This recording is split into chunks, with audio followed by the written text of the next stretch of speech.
Hello, everybody. My name is Stephen Dryden. I am a curator here at the British Library. It's a real thrill to be able to welcome you all to help us celebrate Gaze the Word's 40th birthday. I first went to Gaze the Word when I was 15 off a train straight from Newcastle into King's Cross. It was one of the first places that I went to in London, and it made me feel very less alone when I was 15 in 1996. So hopefully we'll have lots of reminiscing tonight as well. I'm going to hand over straight away to Uli so that Gaze the Word can run the rest of the evening for you. So enjoy.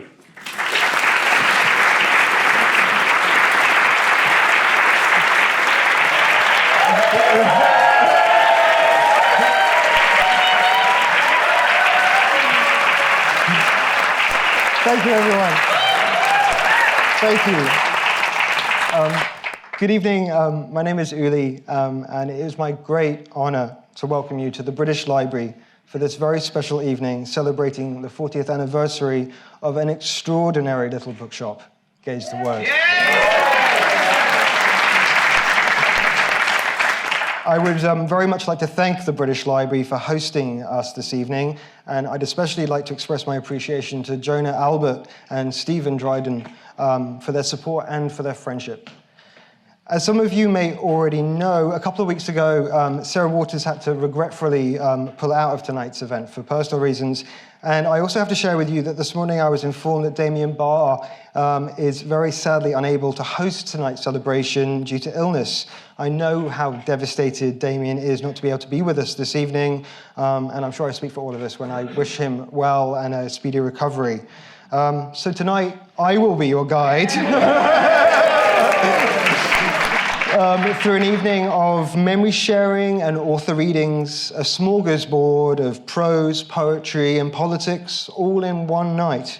And what a night it will be. We have some extraordinary speakers and writers spread over 2 panels and 5 of the most incredible poets writing and performing in the UK today. Everyone involved in tonight's event has a genuine, intimate connection with the bookshop. It's going to be a lot of fun. After 40 years nurturing the hearts and minds of not just the UK LGBT+ community, but queer people all over the world, it is only fitting that this evening we have come together to pay tribute to a fantastic independent bookshop, judiciously curated, run with both passion and compassion, with community and equality always at its heart. In the words of the biographer Neil McKenna, who will be joining us on stage a little later on in one of the panels, it is a bookshop run by us, for us, an undiluted living archive of queer thought and imagination. Like a friend who always stands by our side and encourages us on, there is a reason why the bookshop is regularly described as a haven, as a sanctuary. And let's remember, Gaze the Word was set up because of the prevailing homophobic attitude still rife in UK society in the 70s, and the fact that mainstream bookshops were resistant about stocking gay, i.e. perverse, books. If lesbian and gay community wanted to access books, to access our own literature, our own world of ideas to help organize and improve our lives, then we were going to have to do it for ourselves. And we did. In this audience tonight, there are people assembled from the entire lifespan of the bookshop, from the very first day to the man who will wake up tomorrow morning and go and open the shop to a new day of experiences and discovery. Amongst us are people who volunteer their time to run community support groups, people who were prosecuted and then fought to defend the bookshop following the raid in 1984. There are members of Lesbian and Gay Support the Miners, people who donated money to the shop when we faced closure in 2007, and just the week in, week out, everyday customers and supporters who keep this little special place going. To all of you, on behalf of everyone involved in the bookshop, I would like to say thank you to you.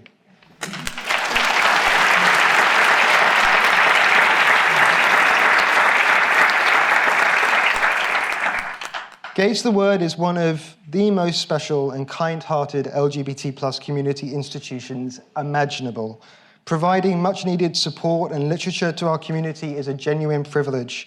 Beautiful moments happen every day in the bookshop. Only the other day, as I was getting ready to close up, a young woman came up to the till super excited about the fact that she was buying her first James Baldwin and Audre Lorde book.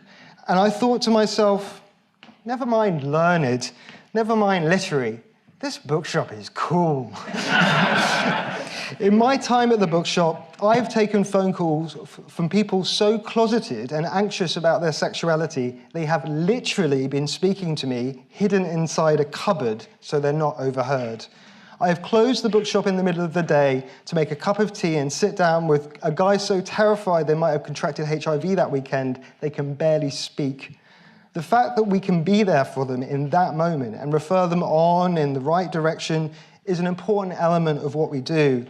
The bookshop always has been and always will be more than just a bookshop. Gaze the Word, for me, is primarily a place of joy and affirmation. I see countless people, many from countries around the world where their very right to exist free of persecution is denied them, break down in tears when they've walked in for the first time and found themselves surrounded by so many books that affirm and reflect their experience. The day will never come that doesn't get to me and my colleagues right in our heart. I've seen young lesbians worried about how their families will take the news, return a month later hand in hand with their proud fathers. I've talked about queer life in the 40s and 50s with many of our incredible LGBT elders. I've seen them coming into the bookshop, carrying the weight of books that they want to donate to the secondhand section because they sense their end is coming. And I have cried when I have heard that it has. So while on paper, the bookshop is an intellectual and literary outlet, more than anything else, I experience it as an emotional space. Yes, the people who come in the shop are customers, but they're more than that. They're friends. They're my logical family. One of the former directors of the bookshop, Alison Dilley, who sadly died a few years ago, on her wedding day, she asked all the guests not to bring flowers, but to make a donation to Gaze the Word. For her funeral, her widow, who is with us this evening, asked the mourners to do the same thing. That money helped keep the lights on and the rent paid so the Trans London Support Group could have a venue for their monthly meetings, and that young non-binary genderqueer kids can come in, browse the books, and inform me about everything I need to get in stock because I'm missing it out. The bookshop is a living symbol of the spirit of LGBT+ community. It is only fitting that we have come together to celebrate a bricks and mortar bookshop with a huge heart and an extraordinary history. And it is partly that history that we're going to get on with and talk about now. I'm going to introduce you to the panelists on the, before they come up, I'm going to introduce you to the people on the first panel. Panel 1, we're going to be talking about the bookshop history and current identity. And then in panel 2, we're going to have a section of authors read from their work and we'll have a smaller discussion. So on panel 1, we have the one and only Jim McSweeney.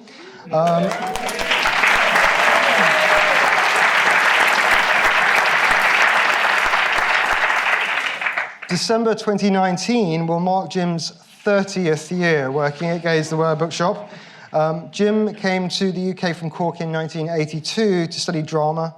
After working for a number of years with Minority Rights Group, he joined Gaze the Word in '89, which he's managed for the last 22 years. I hear you get less for murder. Ricky Beadle Blair is a playwright, director, actor, singer, songwriter, mentor, and choreographer. He is the creator and creative director of Team Angelica, and he is someone who nurtures my heart on Facebook. I don't mind saying that.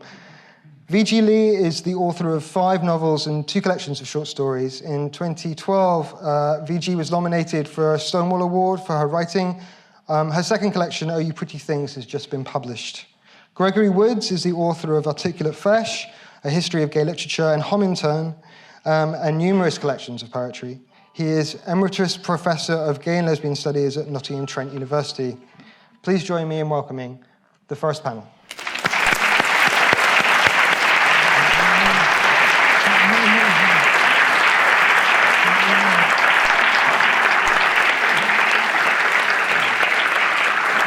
Welcome.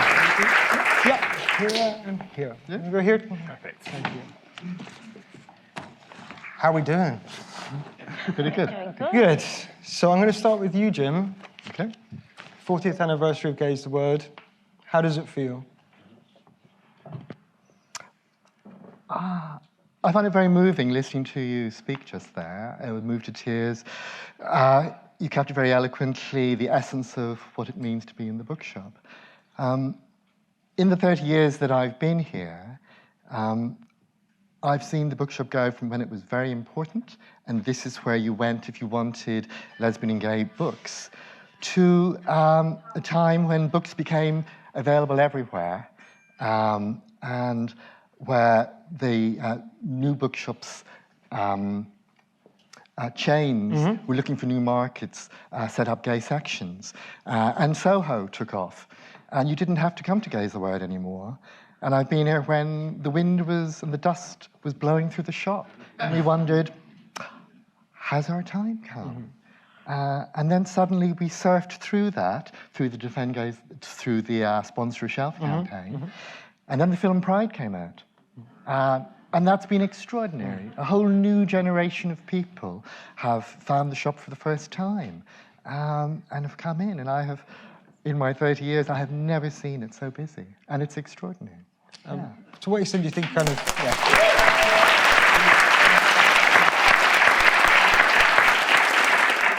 So to what extent has book selling changed in that period? I mean, I think it's fair to say that we went from a period where we were really struggling with visibility, and the advent of kind of social media really democratized kind of our ability to get our word out about that. How has it changed in maybe the last 10 years or so?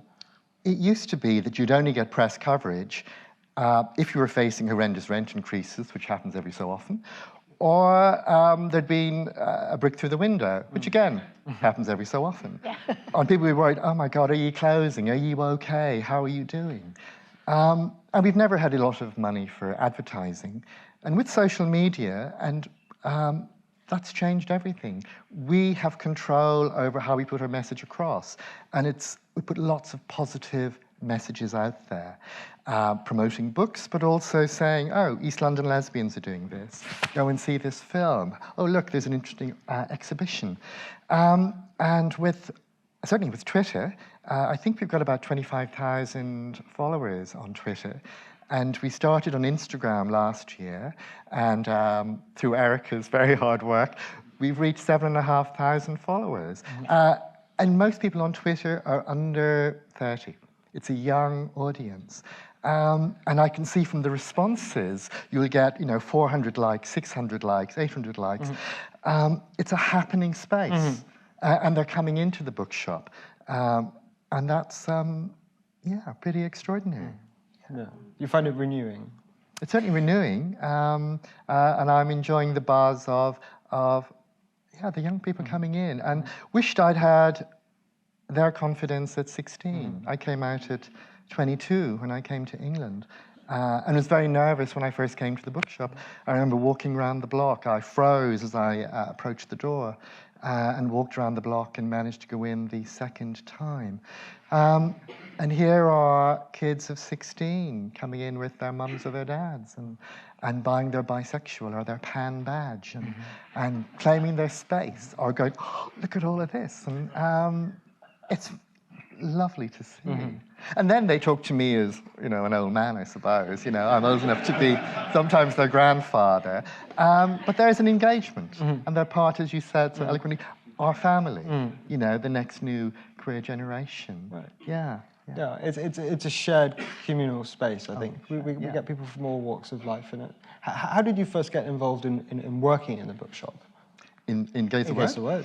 Harrods. I was working in Minority Rights Group, and which I loved. And we were going through big changes.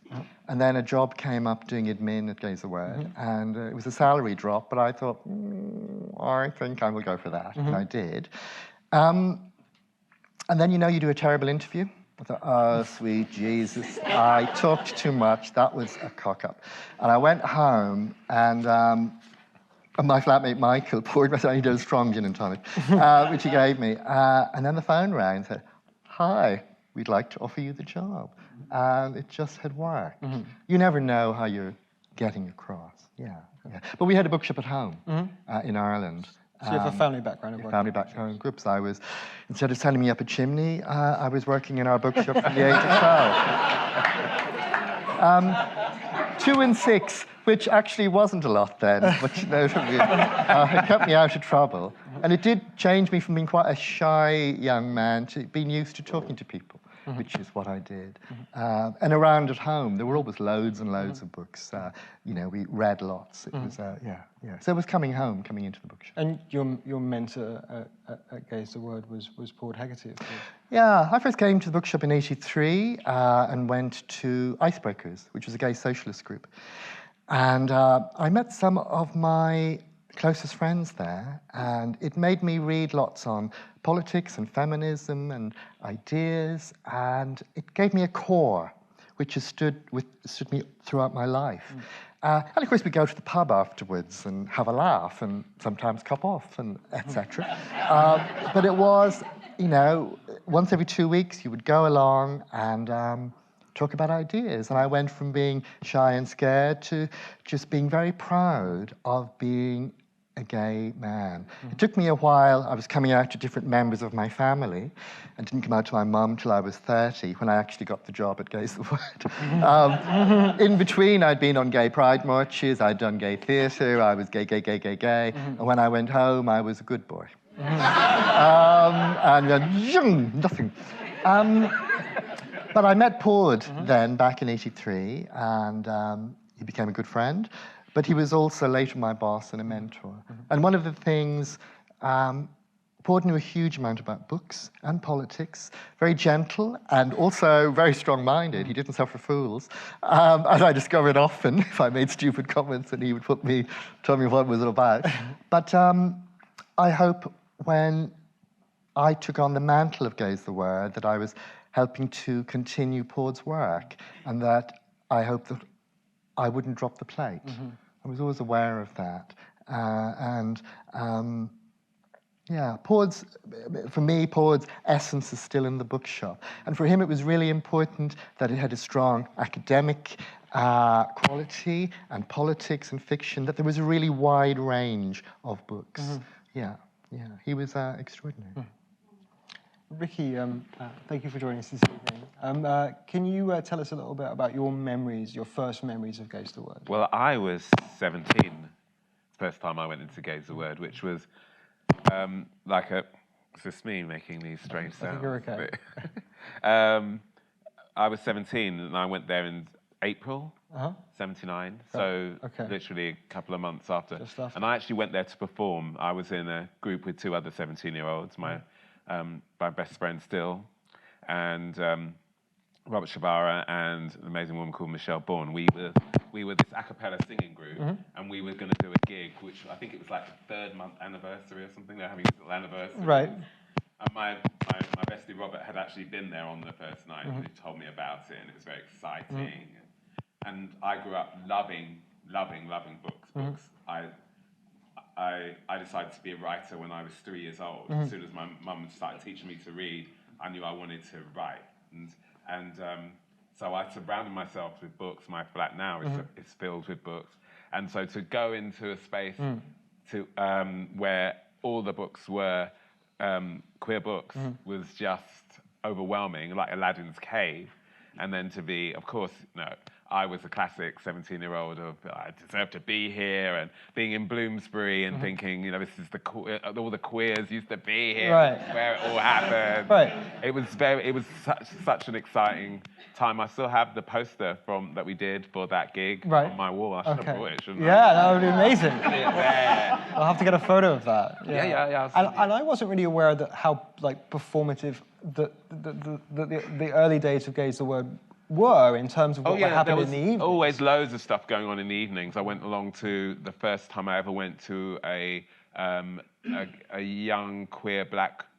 It was like a young gay black men's group, something. First time I ever went to that, same year I think, and there were so many different events, and that event was incredible. All these books. Right. I mean, I can't begin to tell you what it felt like to be singing amongst books. Right. No, it's very, very special. And was that the point where there was a piano? Was the piano? There was a piano, and there was a little nook at the back with seats, and you could. Some people are already. I can see people going.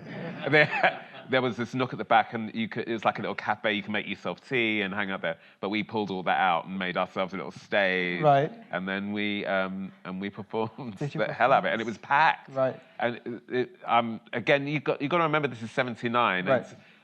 When gay pride marches were like, oh, there must be 500 people here. You know, it was. Right. We weren't out there in numbers. Right. So to go to a bookstore, and it was our space. This thing of the haven that you're talking about, absolutely everybody felt that way about it. It was just like, you close the door and you just go into a world where you're safe and they're out there. It was a revolutionary prospect and a revolutionary kind of like space, you know what I mean? That, you know, a bookshop of that type hadn't existed before in this country. Yeah, when you're 17, you think, well, I'm going to seize the world, but there's all these messages coming to you saying, you know, as me trying to, at the time, trying to be an entertainer and trying to be a writer and do all this stuff that I'm doing, at the time, every message that came to you was saying, you can't do that, don't go there, that door is closed to you, you're too gay, you're too femme, you're too this, you're too that. And this was a space where there was just our achievements were there in this library, and anything was possible. To me, still to this day, you know, when it comes towards Christmas and you've got to do your shopping, you go there. That's where you go. Right. And all of that, because yes, they put those gay sections into Waterstones or whatever, but it was like. Right. And you go to Gates of Word and it's. Right.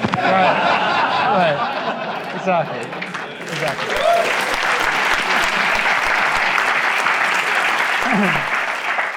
I remember, in fact, when we were having our cash crisis in 2007, we weren't quite sure how that was going to go. We didn't know how that was going to get resolved. We were hopeful, but we didn't know what was going to happen. And our hearts were kind of in our mouths slightly about it. And a young Greek kid came into the shop. He must have been about 15 or 16. And he'd just come from a unnamed chain bookshop. He'd been chucked out of home by his parents when they found out he was gay, and he was looking for a book, for a way, for some level of help. In his bookshop, he'd been directed to the gay and lesbian section, which was, I think, under some stairs. He'd been handed a copy of that year's best gay erotica, had stepped backwards, knocked over a pile of Spartacus, and had run out. And then he'd come to Gaze the Word, and that experience had nurtured and supported him at the moment where he needed it. He was an incredibly beautiful man. And I remember when he left, he took my hand and he said, "Thank you so much for existing." And it was that young man who I think really helped us save the bookshop, because it gave us our belief back about what we were doing. That young man may have been saved in some way by coming into the bookshop, but that young man saved the bookshop. And I just think that's very beautiful. But not only that, because going into the bookshop, I remember going into the bookshop one day and Phil saying to me, "So Ricky, there's not many gay black books. When are you going to write one?" Do you remember you saying that to me? And you think, "Hey, I just came in here to buy a book." But I've never, ever forgotten that. Right. And so, now I have a publishing company. Right. And we run down there with all these gay black books going, "Can we please?" And they fly out, right? Yeah. I mean, that was completely behind John and I when we were thinking of starting Team Angelica Books. Just you saying that to me is, I've never ever forgotten it. You probably said that to me like 20 years ago. But it just was like... In that sense that kind of queer culture as kinetic and as inspiring, as empowering and kind of cross-pollinating. Yes, it's family and it's exchange, and we can talk to each other and inspire each other and feed each other. Right. And it took me a while to get there, but you really ran with it, Ricky. Yeah, and literally the first thing that came into our heads, like, well, we don't know who's going to buy these books, but there's always Gaze the Word. Right. Exactly. There's always that outlet, you know what I mean? At least you've got that support. And where all the cool people are, as you say. Absolutely. Thank you, Ricky. So I'm going to come to you, Val. Thank you so much for joining us this evening, VG Lee. So your first interaction with the bookshop was less as a writer and more as a sign writer. Yes, exactly. I mean, when I see the pictures of the Gaze the Word faces, I think there's 4 or 5, and it really moves me because I came to Gaze the Word in, I think, 1985, and I shared a design studio in the Brunswick Centre in Marchmont Street, and we put leaflets through the doors of all the shops in Marchmont Street, and Gaze the Word rang and said they needed a new fascia. And at that point, I was actually fighting not coming out. I didn't want my life to be totally disrupted, and I viewed Gaze the Word with suspicion. You know, I'd go past on my way home in the winter and might look in, but I wouldn't look in the summer. I was really suspicious. And we did do the first fascia, the second fascia, and I can remember a lesbian cooperative was employed by Gaze the Word to put the fascia up, and it was... it did creep into me, you know, I was selfish about my own stuff, but it was creeping into me that this is fantastic. There's women putting the fascia up on ladders, and we painted that, me and my friend Mary, we painted that.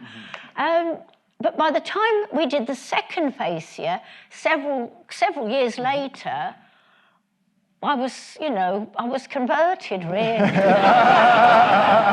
Reluctantly. But we worked in the Brunswick Centre, so again, we went there for our Christmas present. Fantastic cards always. And I think I still had anxieties. And I mean, I wasn't writing or anything, because I didn't have a book published till like 2000. But by the second fascia, I remember we were so proud because by then we actually knew what a value the bookshop had. And I wouldn't say I was absolutely comfortable. My friend Mary was always far more comfortable than me, but she's small and she doesn't get noticed like I do. I take up such a lot of space. And but it was wonderful. I began to look outside myself and really appreciate the value of this magical bookshop in a sort of a funny old street. There was Edge Electrics across the road. There was shampoo. We did a horrible sign of scissors to cut hair and things. And we'd done Gaze the Word bookshop, which stood out as having integrity, exciting, and lesbian fiction. And I bought my first lesbian fiction. Do you remember what that was? It was The Price of Salt, right. Patricia Highsmith. I wrote it down because my memory's not what it was. And it's not this side. I did The Price of Salt and Patience and Sarah. And I've still got those books as well. And yes, I consider I was blessed, actually, blessed. You know, we're laughing about it because you were hilarious. But you know, like getting involved with the shop and kind of like, you know, tuning into this kind of innate sense that, like, you know, like that where you become aware of your difference. I mean, that must have led to a lot of like life change for you. It was a huge change. I had been married since I was 19, and I didn't actually get up the courage to leave my husband till I was 35. So we'd already done the first sign by then. Right. So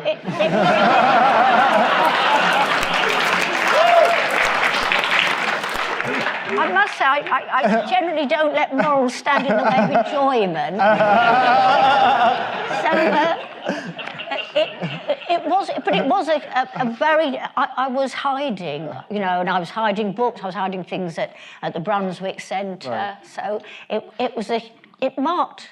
Because I had my relationship started in '79 when the bookshop started. Right. That was the first relationship I'd ever had, and it's carried on right up to date. So it's been fantastic, and the welcome I get is just, yeah, I am bloody lucky. There we go. Thank you.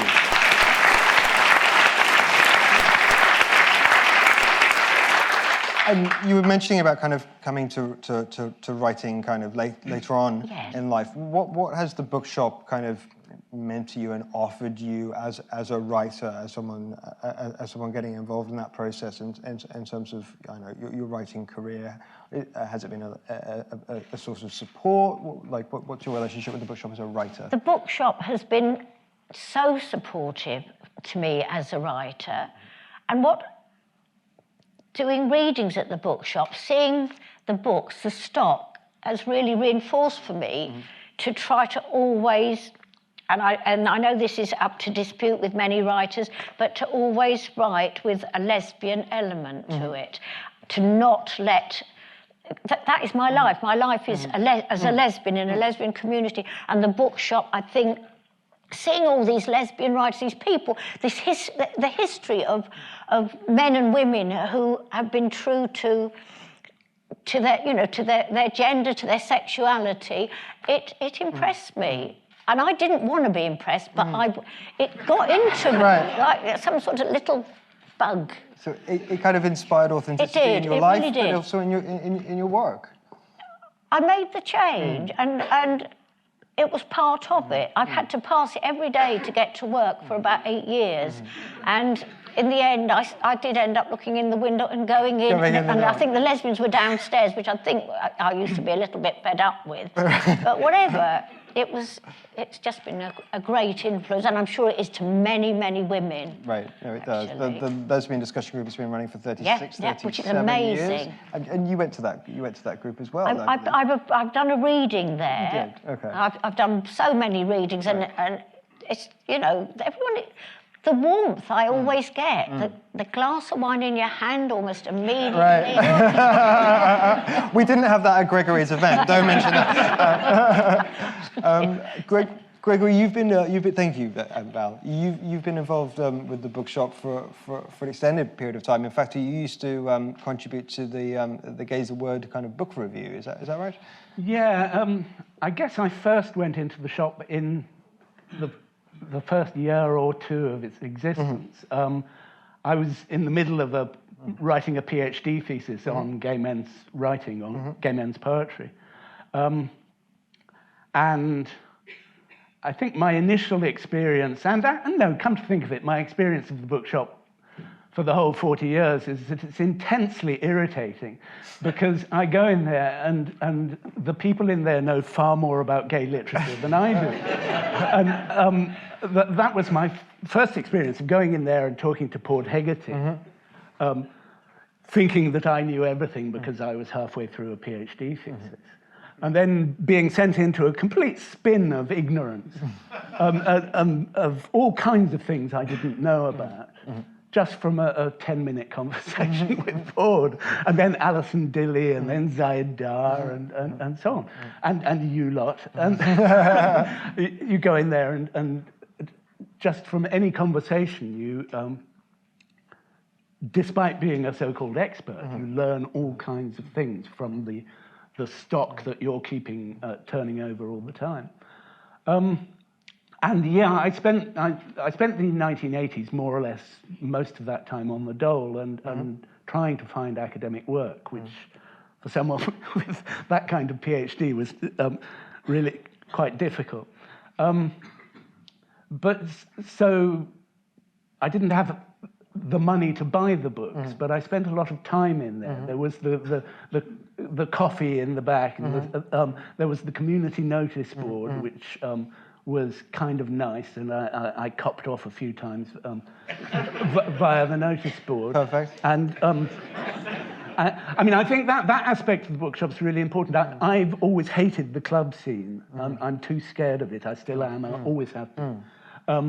And Gaze the Word was a nice place where you could go in there and you could sit and actually read if you felt really kind of enclosed and introverted, or you could talk to people. You could learn things. And yeah, contributing to the Gaze the Word review was part of a way of paying back something, because I knew I wasn't buying enough books. I've always felt I should be buying everything that's in there every time I go in. And I can't carry them all back to Nottingham or wherever. I often think it's the way that people support the shop in small ways that are kind of almost the most meaningful. people bringing in copies of a book that they've read to donate back to the second-hand section. It's those Yeah. small actions which kind of like we translate into kind of like, I know, the kind of like love, I think, with which Gaze the Word is held by the people who use it. Yes, I think so. And I was thinking about Paul Hallam, the filmmaker and writer who died last weekend, very sadly. And I was looking through his book, his wonderful book, The Book of Sodom, which is an anthology of texts about Sodom. And he opens it with a sort of walking tour of his part of North London.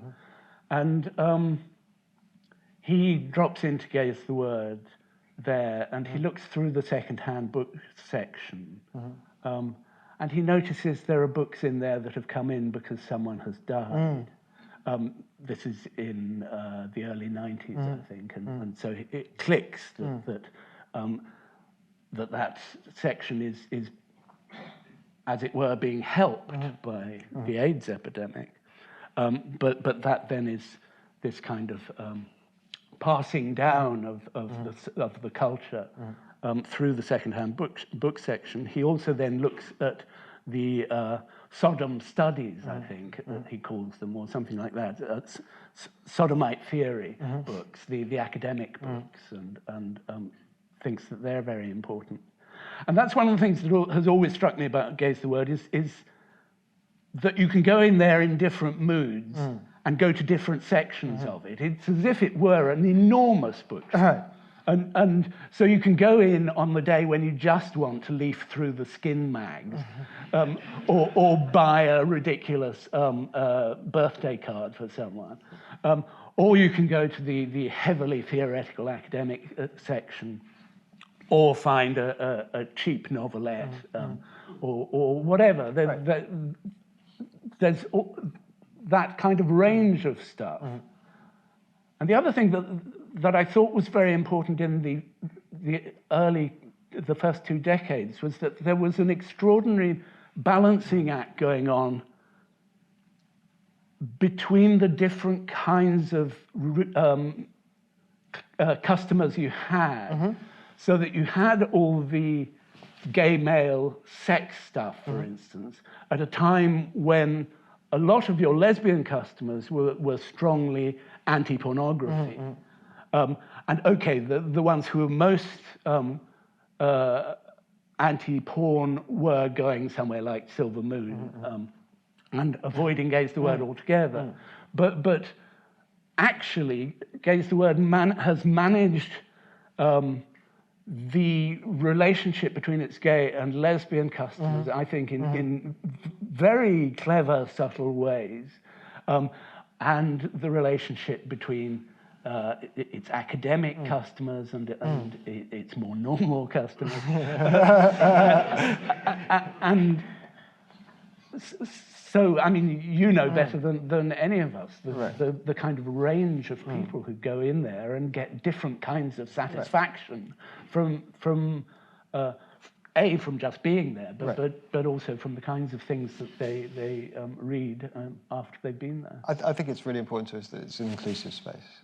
That's really, really important. If you had to put it into a nutshell, what does Gaze the Word mean to you? Well, I couldn't have done my work without it, and I think I only got round to acknowledging Gaze the Word in my last big academic book, but in Homintern, but I should have been acknowledging it in all of my books. I think probably more than anything else, I should have been acknowledging Gaze the Word in each of my poetry books, because I kind of go in there and feel actually that there's the bookshop holds some kind of three-dimensional representation of my own imagination, and that you've lent it to me to do something with it. So I do feel there's a kind of a really very serious kind of creative impetus there. That's well, I guess I could have written stuff without it, but I often feel as if I couldn't. Thank you, Graham. Val, if you had to put it into a nutshell, what does Gaze the Word mean to you? I think when I visit, I consider I'm visiting a friend, and that is totally honest. That's how I feel. I expect a welcome, and I always get it. Perhaps I'm pretty frightening. But no, that's how I feel. I go in, and now I live in Hastings, I don't go in as often, but I generally can come out with a bag of books, and it's yeah. It's a friend. How lovely that is. It's beautiful. I mean, is. like, I'm not sure how traditional the bookshop is, but if Gaze of Words was to have royalty, you'd certainly be amongst them. Oh, bless you. Thank you very much. Thank you. Ricky, same question. Friends and family. Yeah. Because for me, like I said, I fell in love with books as soon as I could speak and read, and they were always in what was an exciting but tricky world that I wanted to conquer. These were my friends. Books were my friends. Books were my teachers. Books were even my sex partners, right? They were everything to me, and they were my family. So going to, and my mum's gay, so she had her little stash of gay literature, which was incredibly important to me and inspiring, and her feminist writings and her Black power writing, all the stuff she had on her special shelves were like, Wow. And then going into Gaze of the Word, still to this day, to me, is like walking into a kind of family gathering where everybody is a member of my family and everyone is a friend, all of those books on the shelves. That's really powerful, and I know exactly what you mean. Jim, what does Gaze of Words mean to you?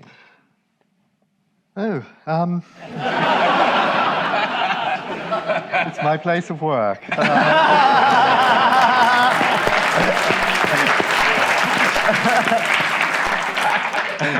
And I often don't switch off. He doesn't. Yeah, it's home.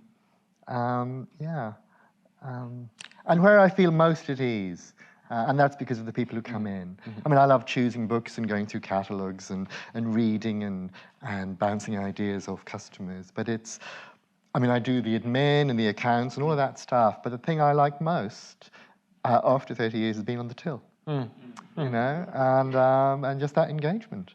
And you never know who's going to come through the door or what sort of interactions you're going to have. And you know, you get people sometimes who are loop the loop, and you go, okay, and you hang in there.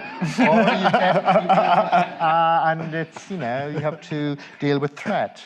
And, you know, is something going to kick off? Right. But in the main, it just affirms my faith in humanity. And in the current world that we're living in, I think you need that.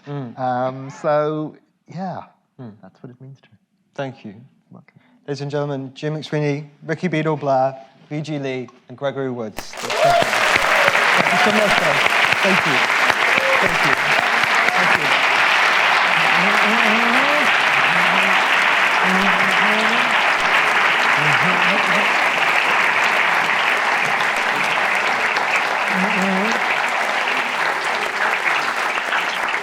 That was a really, really fantastic discussion. Thank you so much.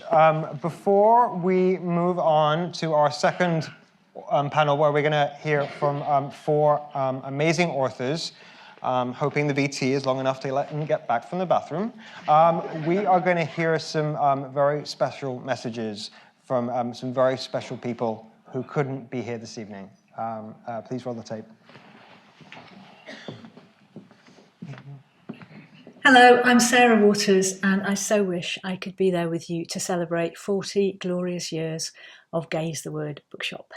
I've been going to the shop not quite 40 years, but not far off. I think I first discovered it around 1989, when I was a fresh-faced young lesbian new to London, eagerly hoovering up every bit of gay writing I could get my hands on. I think the first book I bought from Gaze the Word might have been by Alison Bechdel, who's still one of my literary heroes, and in fact lots of the writers who've had a big impact on me over the years, people like Jeanette Winterson, Alan Hollinghurst, Ellen Galford, they were writers whose work I first got to through Gaze the Word bookshop.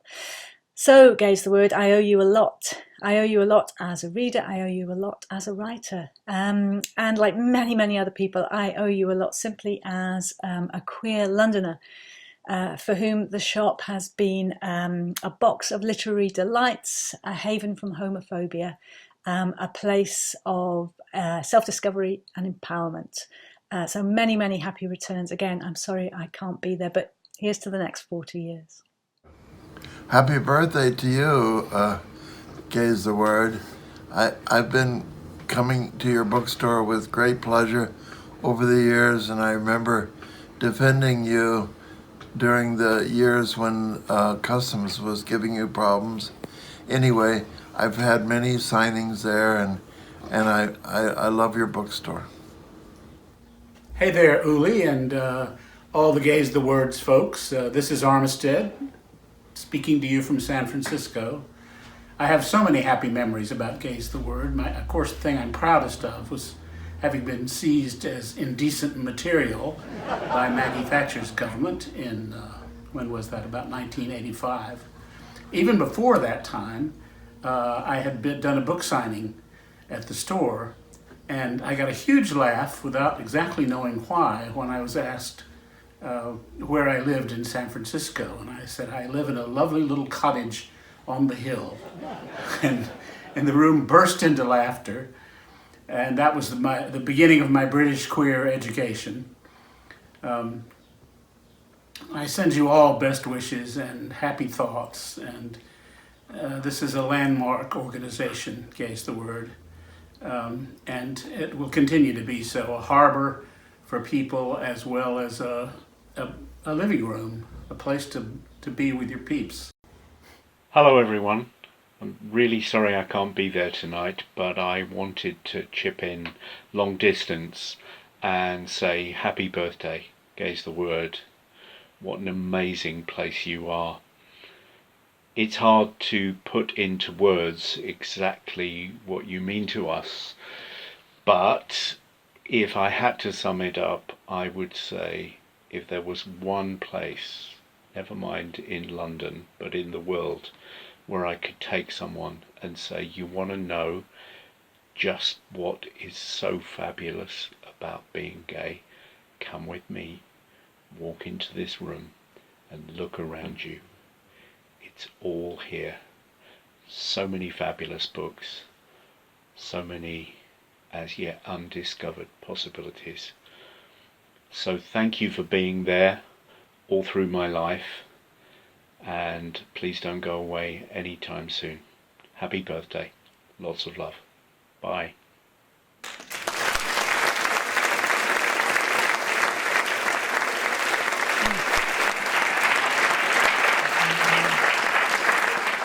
Yeah, everybody else was busy.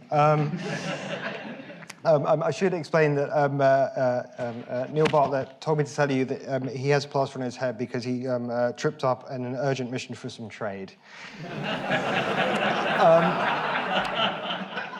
Before I welcome them to join me, I'm going to introduce our second panel, who are going to read from their work this evening. Kirsty Logan, who we are very, very grateful for stepping in for Sarah Waters, is a professional daydreamer.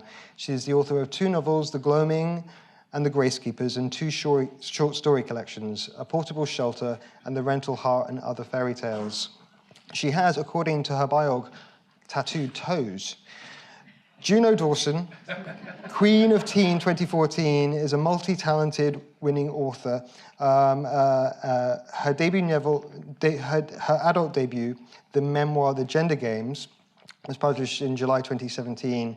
Juno also wrote the best-selling non-fiction guide to life for young LGBT people, This Book is Gay. I sell this book on a daily basis. It's I think a lifeline, a talisman of kind of understanding for young adults, and really does change lives. I see it every single day. Juno is a regular contributor to Attitude Magazine, Glamour Magazine, and The Guardian. And in 2014, she became a school role model for the charity Stonewall. Philip Hensher is an award-winning novelist and writer. His 2014 novel, The Emperor Waltz, has a section in it set in a gay bookshop in the 1980s, which may have had something to do with being inspired by Gaze the Word Bookshop. Philip has been a long-term supporter, champion, and friend of the bookshop, and it means an immense amount to me personally that he could be with us here this evening. He's a columnist for The Independent and the chief book reviewer for The Spectator. And finally, the glorious Neil McKenna is with us this evening. Neil is an award-winning journalist and the author of the acclaimed The Secret Life of Oscar Wilde. He was shortlisted for Writer of the Year at the Stone Awards 2013, and his fantastic historical twin biography, Fanny and Stella, was shortlisted for the 2013 Green Carnation Prize. What a panel. Please join me in welcoming them.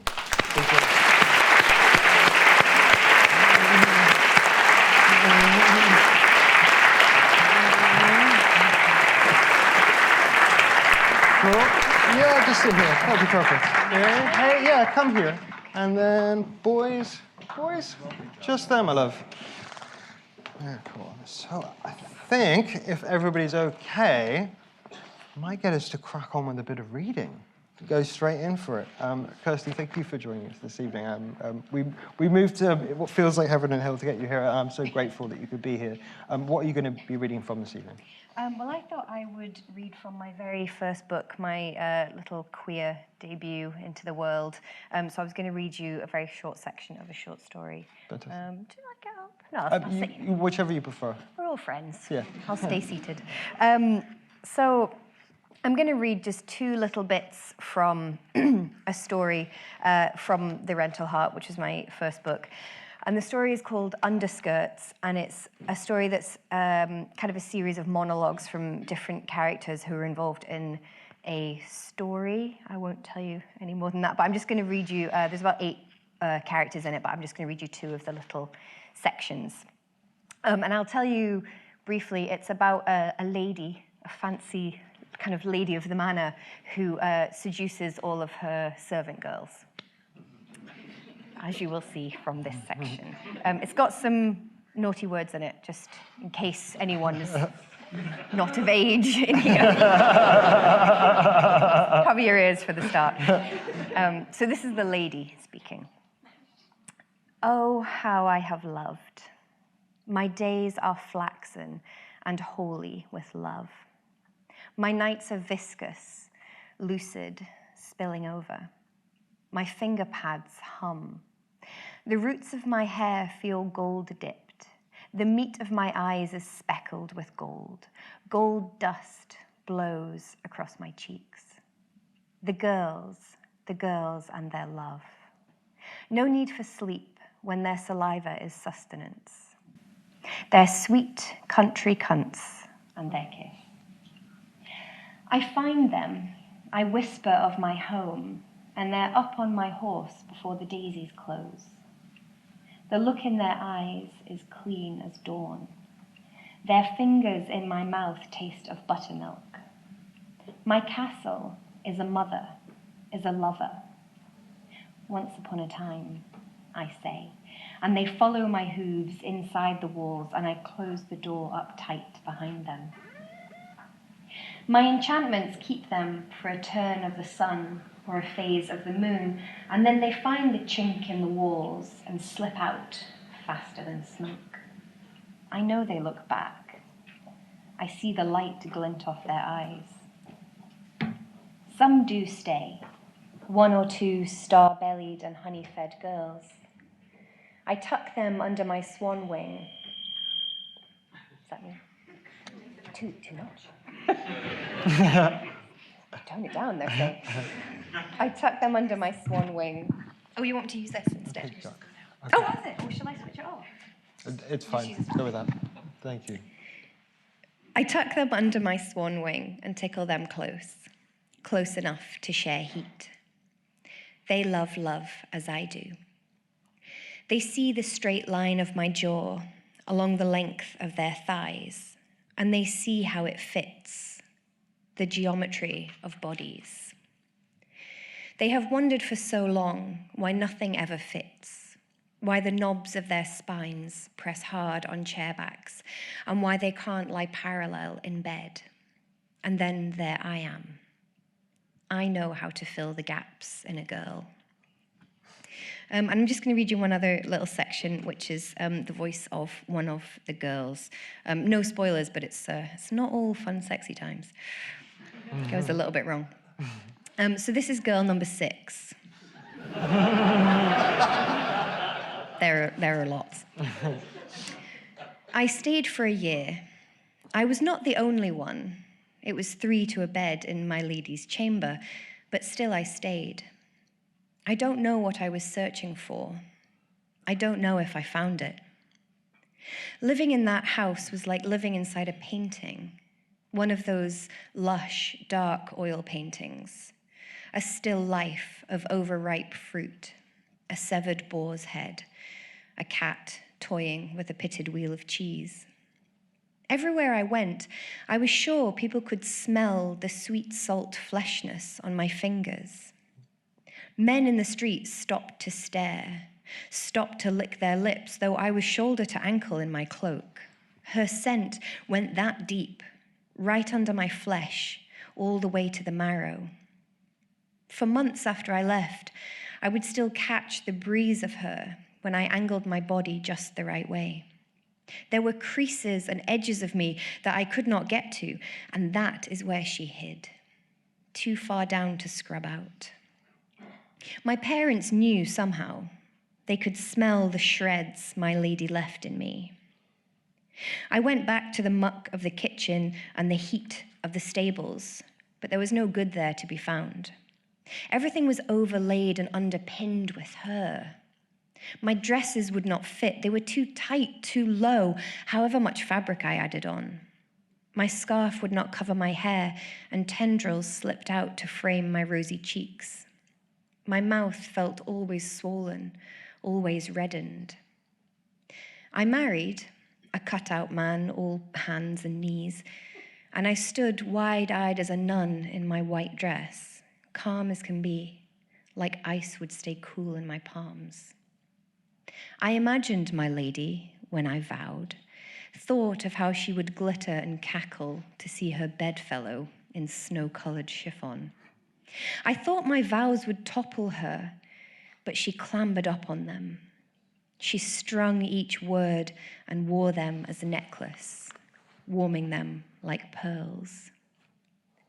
I never knew what love and hate meant before my lady.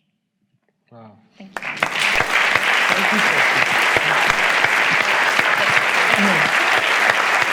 you, the name of this collection is The Rental Heart. That's The Rental Heart. Yes, so this is The Rental Heart, which I think you guys have. Yeah, we do. Thank you. And that's your first.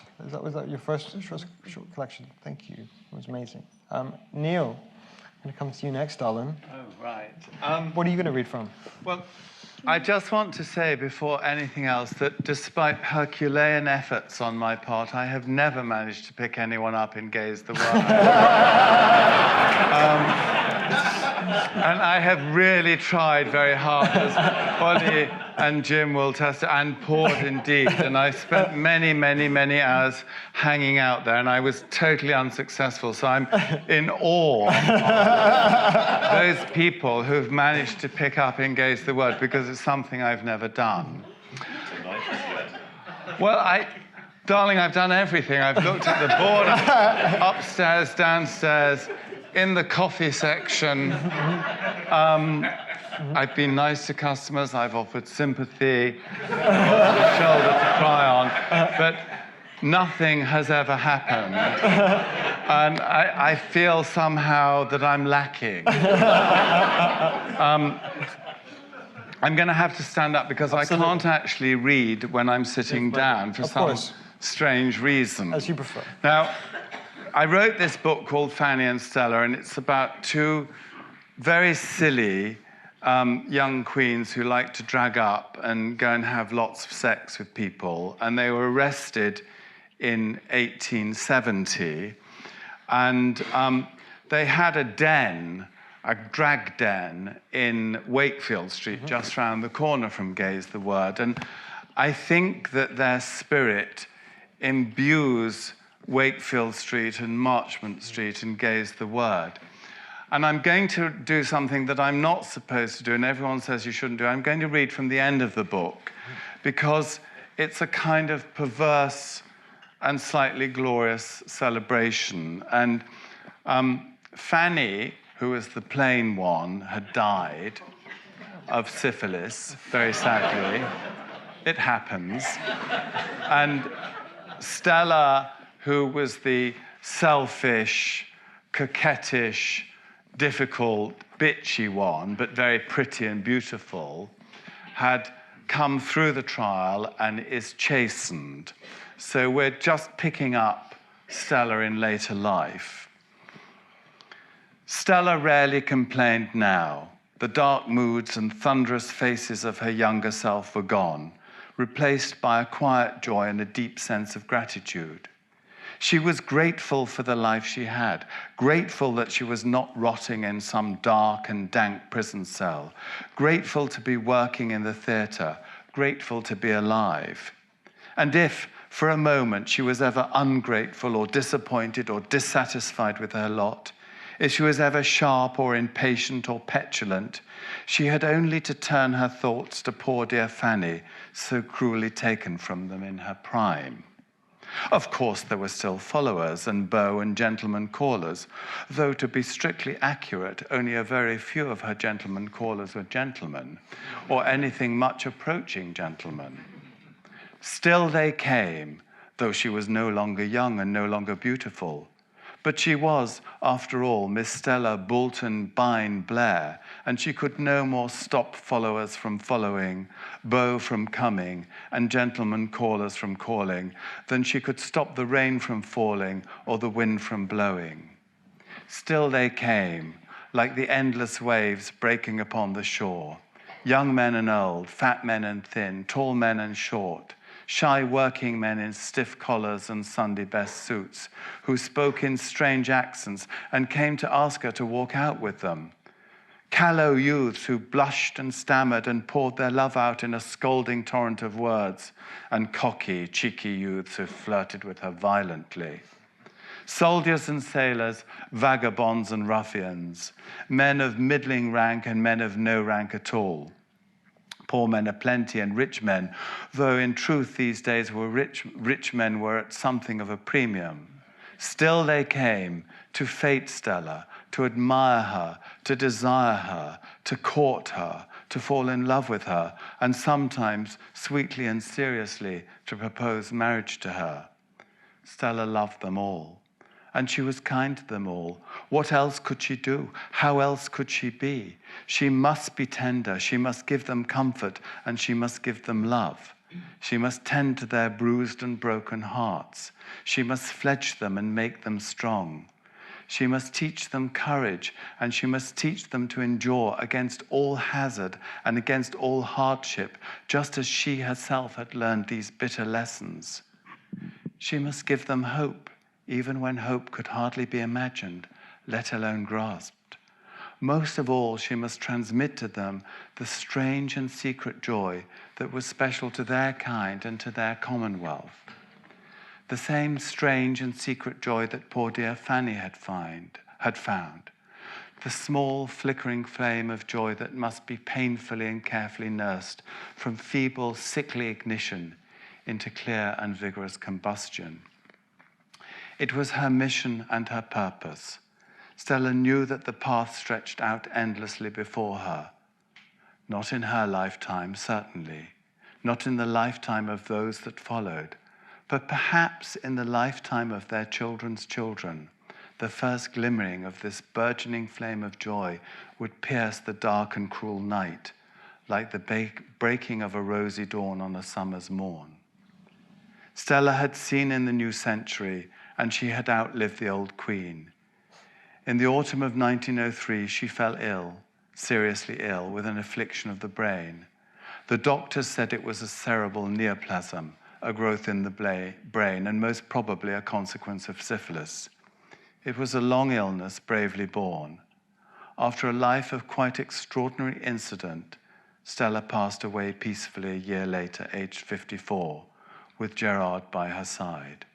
There was just enough money to bury Stella, but not enough to raise a headstone to mark her grave.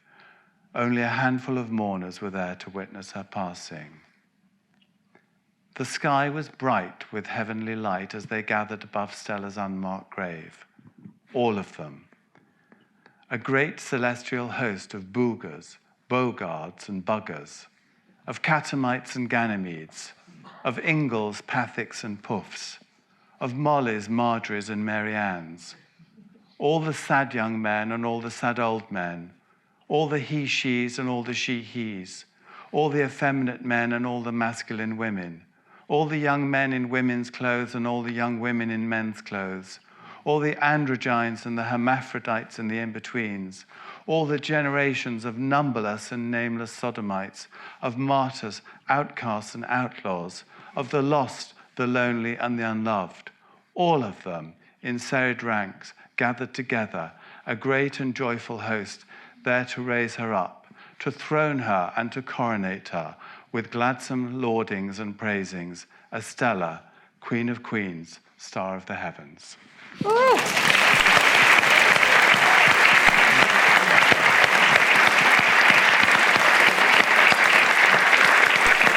Thank you so much.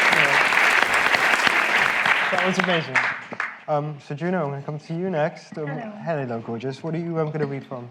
I'm going to read a tiny little bit from the Gender Games, which, of course, you came along and launched. That's and Gaze right. the Word brought the books to the launch. Right. I think it was...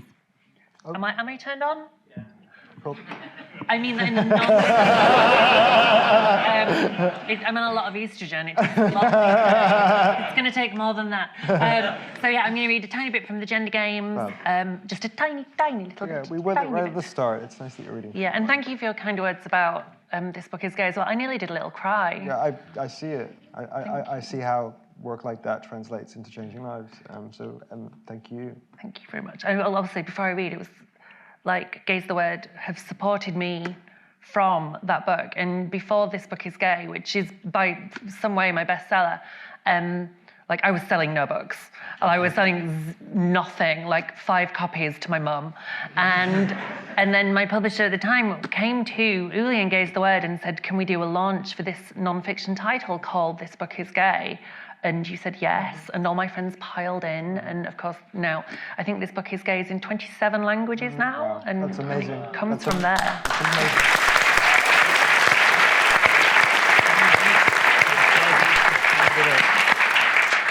Okay, I don't think this needs much of an explanation. This bit's called Before What Gender Did First. With technical or high-definition hindsight, it's clear my own struggles with gender started the day I was born into a world he'd already really done a number on. So it is tragically necessary to go right back to the start. Jesus Christ knows I did not want to write a memoir. I think you should be over 80 before you're allowed to even consider writing a memoir, unless, number 1, you are a former Spice Girl. Number 2, you have in some way shaped or changed history or society, like a Spice Girl. I do not claim to have done or be any of those things. For me, slap bang in the middle of the first year of gender transition, transitioning is actually incredibly tedious. In fact, I'd give almost anything to have a day off, to be honest. That being said, number 1, childhood stories are relatable, and I want you to like me. Number 2, and more importantly, gender is a paedophile. Gender fucks kids. I was fucked by gender as a kid. You were fucked by gender. And it happened when you were a kid. Therefore, grudgingly, I accept we might need to explore my childhood in order to better understand how I became the most beautiful transsexual in Herve. That's something. When I was little, every night, I would lie in bed and make a deal with God. Dear God, if I'm good tomorrow, can I please be a girl? Gender slept at the foot of my bed, curled up in a content little ball like a cat. And it was a vivid goal. Every morning, I would reach up and see if there was thick, brown, chestnut Tiffany Amber Thiessen from Saved by the Bell hair spilling across the pillow. Only to be disappointed. And I didn't get it. I'd been good, mostly. As a small child, I was the architect of an elaborate inner fantasy. In this parallel universe, I'd have been born Katie Rebecca Dawson. This is the name I'd have been christened with had I been born biologically female. I did not like this name. I still do not like this name, which is why I'm called Juno. Kate, as if I'd have been forced, I guess, had long blonde hair and dark eyebrows. I don't know who I based her on physically, but there is just something about blondes, isn't there? Ask little girls who they prefer, Anna or Elsa. It's possible Kate was somewhat modelled on the cartoon character Tara from Attack of the Killer Tomatoes. Kate, in the dream, was never a little girl. Weirdly, even as a child, I wasn't really into childish things. I grew up on a staple diet of Neighbours and Round the Twist and Biker Grove. Children were crap, but teenagers were cool, and I wanted to be one. Kate Dawson, in my head, was always 14. And you know what? I didn't think living full-time in a vivid alternate reality was especially unusual, because I thought everyone just longed to be someone else.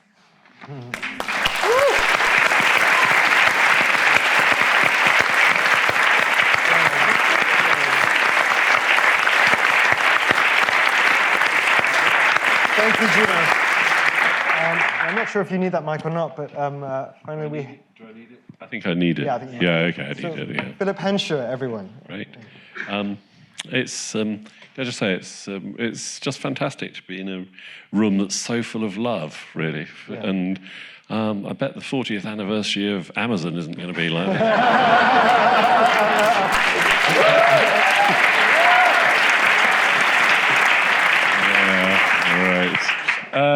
I'm going to read a tiny bit from my novel, The Emperor Waltz. And The Emperor Waltz is about groups of outsiders, really, who just press on and, in the end, change the world. And then at one point they look around and find that what they've done is suddenly considered completely unremarkable because everyone agrees with them now. And I think we're really getting to that point of, you know, and one strand of the book is about a gay bookshop. I'm in a perverse way, I'm not going to read a bit about a gay bookshop. I'm going to read a bit about a friendship between two slightly infuriating queens in the early 1980s, one of whom is they've both worked together at the Unemployment Exchange. One of them is going to go off and form and found a bookshop. The other one is going to work at Joe Allen's. Now, when I delivered the manuscript of this novel, my editor read these 2 pages and they absolutely blanched because there is a real-life human being in it, and they made me change the character's name in print. But because I'm just reading, you know, I'm going to actually tell you who it really was. I'm not live streamed, no. Okay, all right.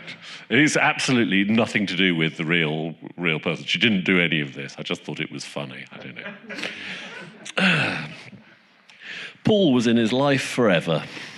Even after he'd been given the opportunity to leave the unemployment, as he put it, a year later, Paul had stayed in touch with Duncan.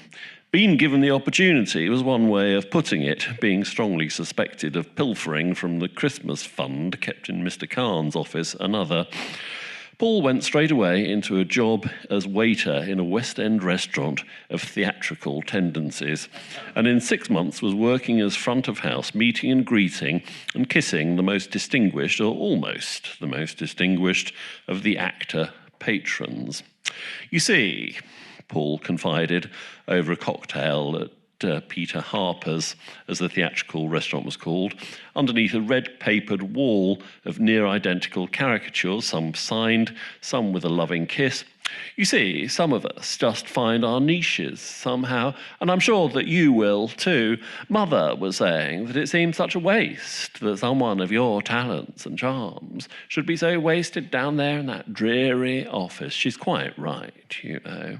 I don't know what your mother knows about it, Duncan says. She's never met me. Oh, believe you me, Paul said.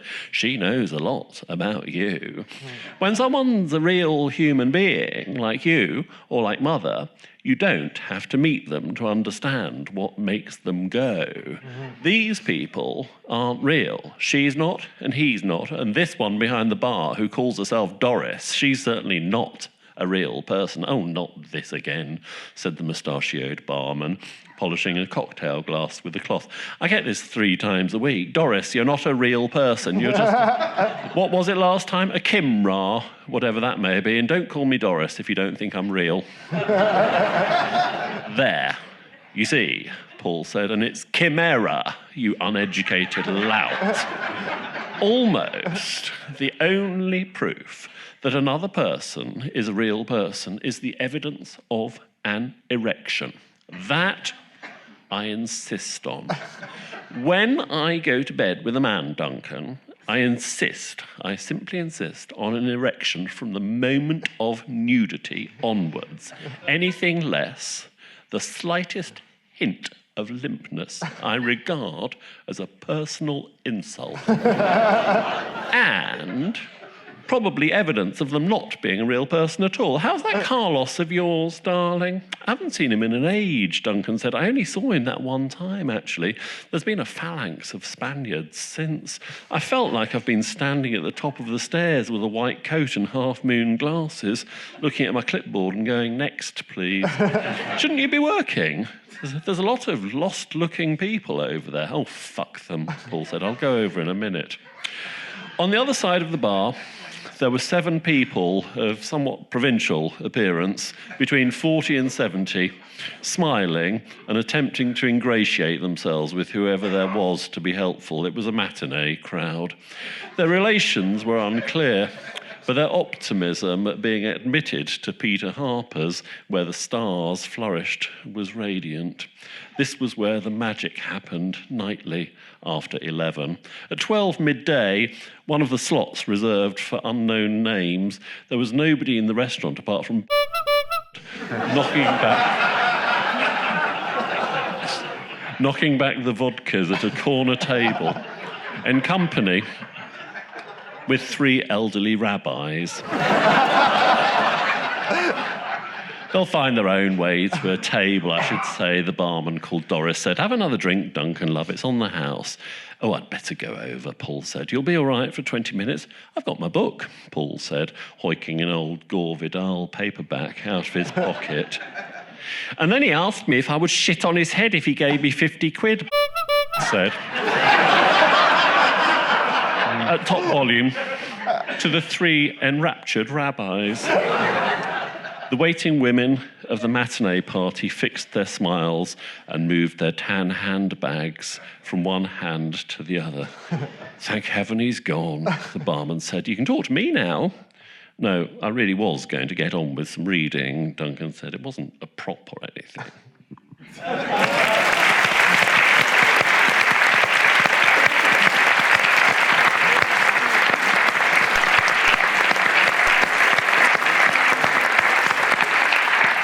Thank you so much, Philip. Hang on to that for the time being. I just want to ask you, that was brilliant, by the way. I just want to ask... Unforgivable. Asking the entire panel, actually, a little bit about your kind of queer literary heroes, maybe people that you've discovered at Gaze the Word, or people who you particularly espouse or kind of have a connection with as a person or as a writer, not that they're different. So queer literary heroes, Philip. Well, can I just talk a little bit about Gaze the Word? Of course you can. Okay, because so I was reading there's a wonderful, wonderful poem by our wonderful Richard Scott, and in it he talks about being in a library where there isn't a single gay poet. Not even Cavafy, he says. And in frustration, he takes a copy of The Golden Treasury and writes cock in the margin. And I think that actually, I mean, I first came to Gaze the Word in 1983, and that really speaks to me because actually I just remember, you know, when I was 16, 17, 18, just kind of going round books and just trying to find a tiny kind of hint of something a bit gay happening on, you know, a half a page of Iris Murdoch. Or something. Oh, Lord. And then just suddenly to come to Gaze the Word, and there were just so much there. And actually, I think I mean, there are all sorts of writers, gay writers that I discovered through Gaze the Word, you know, the classics of those, the second-hand shelf, you know, Francis King, Robert Liddell, you know, Proust, all those things. But actually, I think the wonderful thing that Gaze the Word did to me was to make me see that there were lesbian writers out there, and they were kind of part of my world too. And to discover Alison Bechdel, who I think she's absolutely wonderful. And the book that I just really remember taking away from Gaze the Word, and I still love this book so much, was Diana Suhami's Life of Gertrude Stein and Alice Toklas. And I think it's one of the most beautiful books in the world. And it just made me feel, I think actually, if we're reliant on kind of Grindr and all the rest of it, then we don't understand how we live together, you know, and being gay is part of, is more than, you know, just, you know, who we want to have sex with. Absolutely. You know, it is about, you know, friendship and family and understanding that kind of outsiderness. Completely. I mean, I discover that all the time from reading books in the shop. There's a universality of experience where I can identify and connect implicitly with the story of a lesbian who lived in the kind of like early 19th century, and it speaks to me, and it gives me a greater depth of vocabulary for understanding myself, and I think that there really are those discoveries and ricochets across experience that you get in a bookshop that collects and curates our community's thinking together. I totally agree. My dream is, if I'm in this, maybe the next 5 or 10 years, that somebody does for classic gay and lesbian writing what a publisher like Persephone has done for women's writing. There are so many, you know, wonderful classic gay and lesbian novels that have just kind of disappeared. I remember one of the first books I ever bought from Gaze the Word was a novel by an American writer called John Fox called Boys on the Rock. Yes. Isn't that wonderful? Wonderful book. Yeah. I don't know what's happened to it. It's disappeared. It crops up quite regularly in second-hand, but yeah. Someone ought to read. Well, there are queer publishers in the house this evening. A little bit of inspiration going on. Wouldn't it be wonderful? Wouldn't it? Do you know queer literary heroes that you've discovered in the shop, or just people that you love, or even just what the shop means to you? You can answer what you want. Well, I mean, I think one of the first times, I think I was trying to work out the very first time I'd been in it. I think it was when Damien Barr launched his book and I'd just moved to London. But I think possibly the second time was when we were filming with Newsnight, and they got me and a couple of other authors in to talk about the rise of LGBT plus representation in young adult fiction. And of course, my education was the exact duration of Section 28. It came in the year I started school, and they repealed it literally the year I left. I don't know if they were like personally trying to keep me out of trouble. Like if that law was kind of in some way about me, like the class of '99 or something, I don't know. But it was very weird, and it still to this day blows my mind that you know, there are books written with children and young adults and teenagers in mind with gay and lesbian characters. Because when I was at school, it was illegal. You know, there's, well, you know, because the books were being raided from the bookshop as well. And so, I mean, I think it would be remiss for me not to mention, you know, my fellow young adult authors and, you know, who inspire me constantly. David Levithan, you know, who kind of, I guess, started it, I guess, in 2003, The Boy Meets Boy. Patrick Ness, Liz Kessler, Kat Clark, Jess Valens, Tanya Byrne. So many wonderful. And then, of course, we're doing Proud, the anthology, which is a whole anthology of LGBT plus writers, poets, and illustrators sort of gathered together in one thing. And already I'm seeing it pop up in school libraries. And as Whitney said, God rest her, you know, children are the future. And it's amazing. You know, that Gaze the Word has a young adult teen section. And it's like bees on flowers around that YA section. Like, it is so popular. You know, young adults traveling from all over the country and from other places to kind of mine into the riches of that section to connect. You know, it's moving, I think, for kind of like LGBT elders or older people who didn't really have that, to see that offering for younger people today and how, you know, they can connect with it and what it means to them, and that, you know, like, it's absolutely amazing. It's really, really extraordinary. And people say to me, you know, what were you reading when you were a teenager? And I was like, there wasn't anything. I was in Nancy Drew and Hardy Boys. There wasn't anything. And so, I mean, it's amazing how far we've come and, you know, I guess how far we'll go and carry on and hopefully keep going in the face of obviously constantly being challenged. Just the one we mentioned, This Book Is Gay, has been banned in several states in America. And so you forget there's still work to do and we shouldn't rest. And obviously Gaze the Word has always been so about activism and so about just being visible. It's called Gaze the Word. It's taking up its space and letting everyone know that we're here. Completely. Well, as long as we have books to stock by people like you. I will try my hardest. I will carry on. Okay. Neil, I'm going to come to you. Unsung queer literary heroes, what the shop means to you? Well, about 100 years ago, I worked at Gay Times selling the advertising as the deputy advertising queen. And the Gay Times also published a magazine called Him, which some of you may remember, which was a very limp-willed, nudie magazine, edited by a wonderful man called Brian Derbyshire, who was known as Beryl to everybody. And Beryl was a leather queen, and he had a boyfriend called Tony, who was a male stripper, who had an enormous dick. And this gives me nightmares, this Anyway, Beryl came up to me one day and said, I hear you're interested, it was from Lancashire, he said, I hear you're interested in gay history, pet.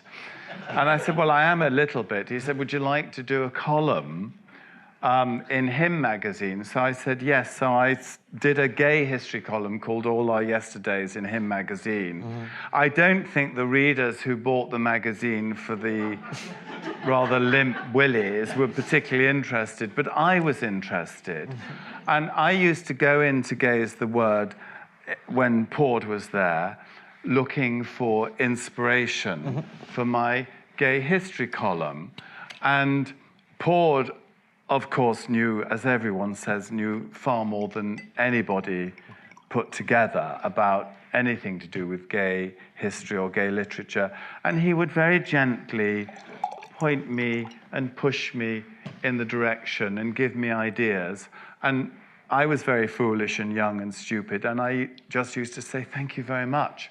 And so that gay history column was almost entirely the result of hanging out in Gaze the Word, looking for men mostly, but also talking to Pord about gay history.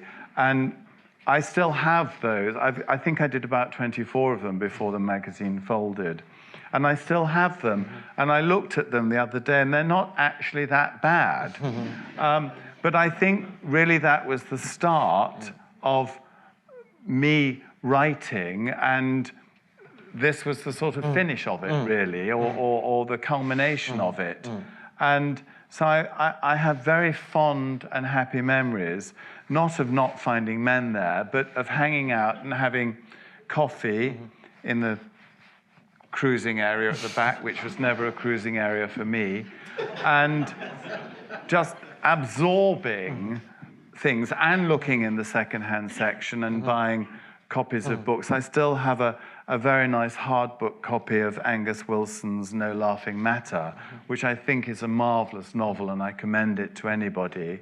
So it's just a very happy period, and I think it was Gregory who was saying that it has a sort of feeling of joy and home and happiness, and that's what it feels to me.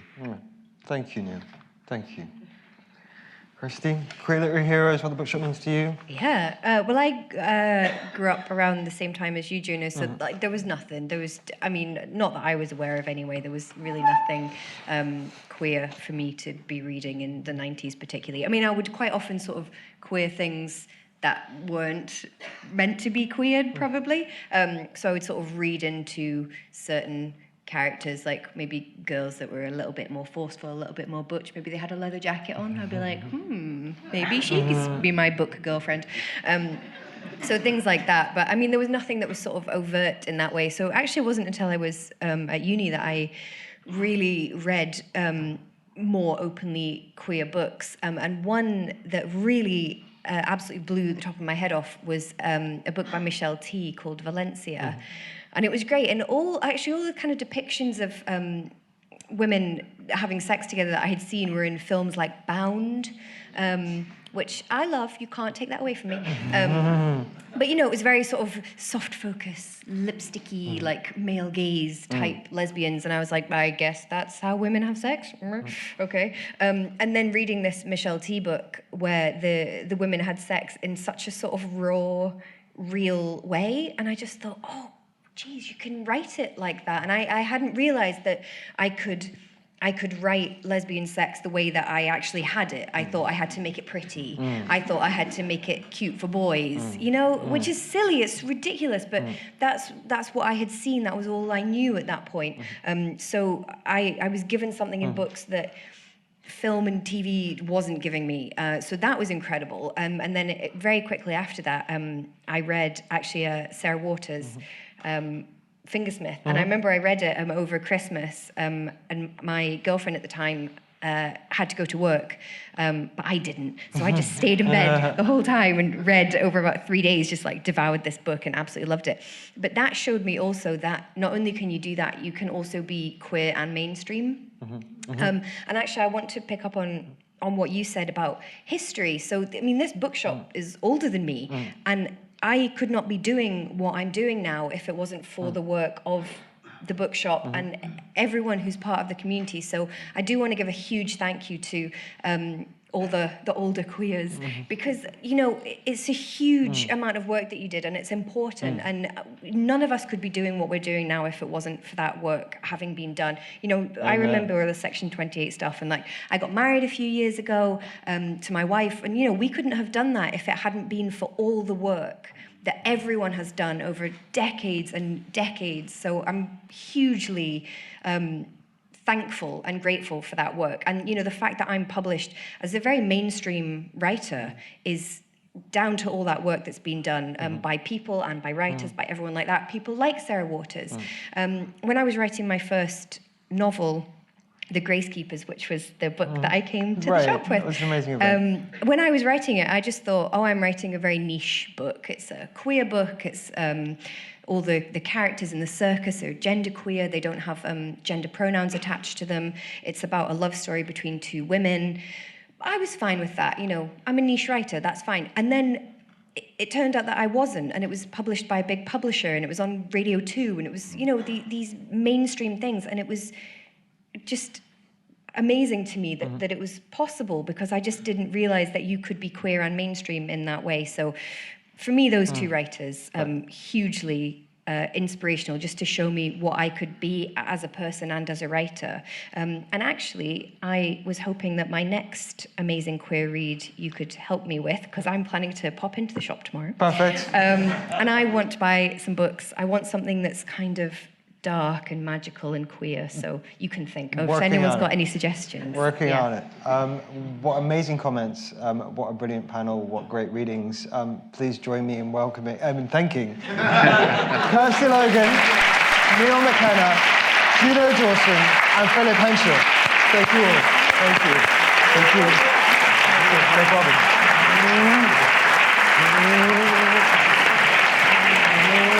Thank you.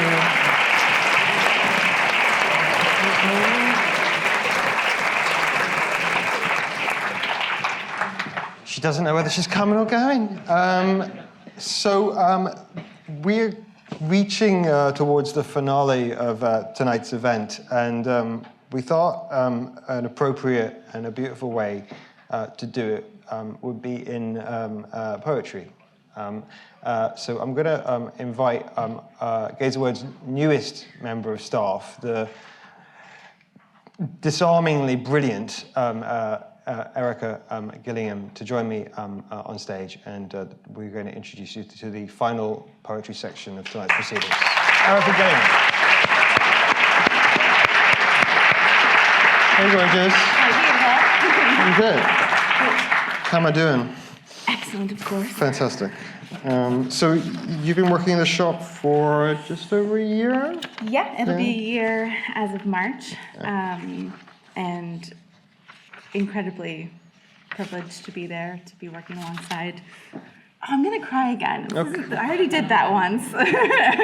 Incredibly privileged to be working alongside you and alongside Jim and doing what we do every day. And as you said at the beginning, and as everyone has said, to be able to be there behind the till when all those folks walk through the door, it's really special. Thank you, Erica.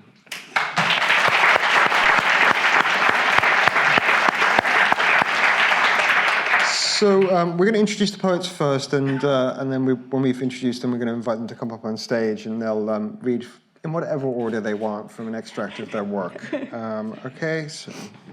All right, so first we have Jay Bernard, who is a writer, filmmaker, and archivist, and winner of the 2018 Ted Hughes Award for their performance piece, Surge Side A. Their debut collection, Surge, which I cannot wait to read, is out in June 2019.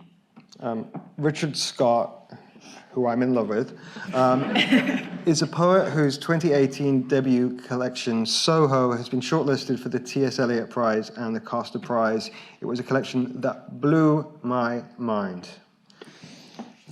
Andrew McMillan is a poet and senior lecturer at Manchester Metropolitan University. His debut collection, Physical, won the Guardian First Book Award, the first book of poetry to do so. And his second collection, Playtime, was published in 2018. I had the brilliant privilege of interviewing Andrew after his first collection, and it was such a delight. Keith Jarrett is a slam poet champion, playwright, and PhD scholar at Birkbeck University, where he's completing his first novel. His debut poetry collection, Sela, was published in 2017. And last but not least, Mary Jean Chan is a poet, editor, and academic at Oxford Brookes University. Her debut pamphlet, A Hurry of English, was published in 2018 and was one of my best books for 2018. And her debut collection, Flesh, will be published in July 2019. Come do your thing, guys. The stage is yours.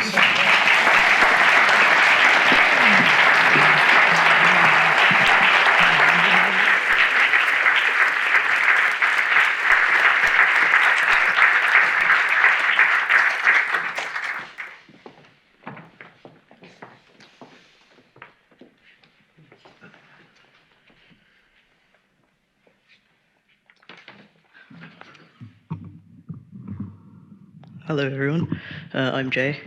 It's super amazing to be here for this evening. Initially I wasn't invited, I was scrambling to get a ticket. So I'm really happy to be up here on the actual stage. Also, Gaze the Word was also one of the first sort of like queer bookshops that I ever went to, and I did exactly the same thing. I walked past it and pretended I wasn't trying to go inside, and then walked back past it, and then finally made it in, and I was very, very happy to do so. So I'm really, really pleased to be here tonight, and I'm just going to read like 2.5 poems.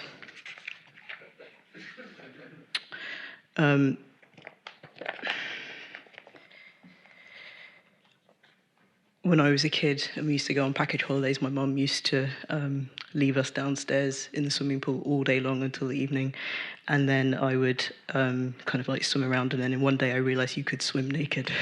And so this is called Jamaica.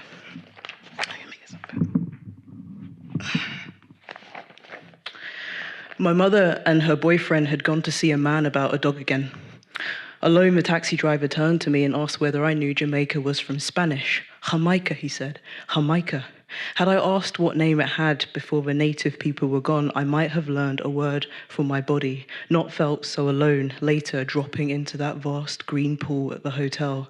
Low season, no one but us on the deck chairs all day until sunfall, when I let my swimsuit slip down my shoulder, float on my back, face up to the budding stars. What constellation did I make yesterday? This hour when Ocho Rios smiles between the trees like a gold-toothed auntie, the Rio Grande swish and all-inclusive for Brits and Spaniards rises a bright beige lampshade. We stood on the balcony often and wondered what it was like to have so much money that they must have McDonald's every day, my brother said, wrapping his hands around himself, warming one toe with the other. I let my swimsuit slip to my waist, let the evening tongs twist my nipples and make them cold and hard. In these late hours, I have learned to spit pool water like a cartoon fish, how to flounder at the bottom of the pool like a tabloid news story, how to make my glass of Coke last all day so that only now am I groping for it in the dark, sipping its last flat buzz. The pool lights come on. I let my swimsuit slip down my legs, come bubble up behind me. I clamber onto the lilo with its pink panther head and night bathe below the light of a hotel. 5 stories up, my mother appears on the balcony hanging something wet to dry. I leap into the water, bob naked like a brown bottle with someone's note. I learned of self and other when my waist left the water, and my mother up there in the dark waited another hour before she called us up. She and he barely touched when we arrived, wet with wrinkled hands and feet. Jamaica. Package deal, 3 nights in Ochi. 1, the kid undresses in the darkening ha. 2, in its hands, soft water, it parts on my. 3, to resurface, to twin at the tail on ka. That other way of saying it, that other way to understand.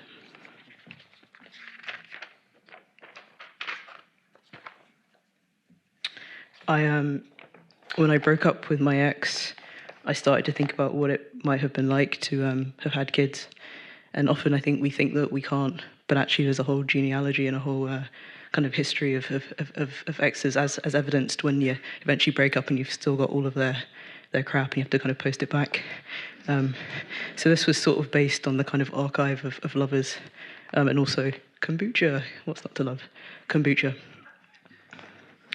I have learned to drink this like a fine kombucha, this body-warm drink, mud at the bottom of the moon cup. For a year I carried you with me. The sign at the storage unit said no food, no perishables, but I kept you in that box, each bottle in the little clay tray. The blood was growing 1 grey bottle into the neck. It was you as you are, blood fur from the time your body was made.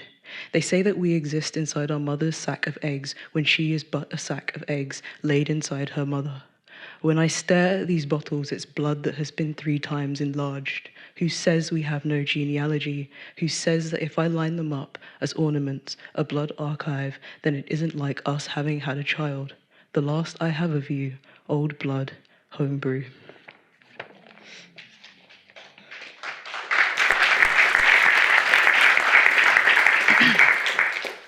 And I'm just going to end with one called Pride.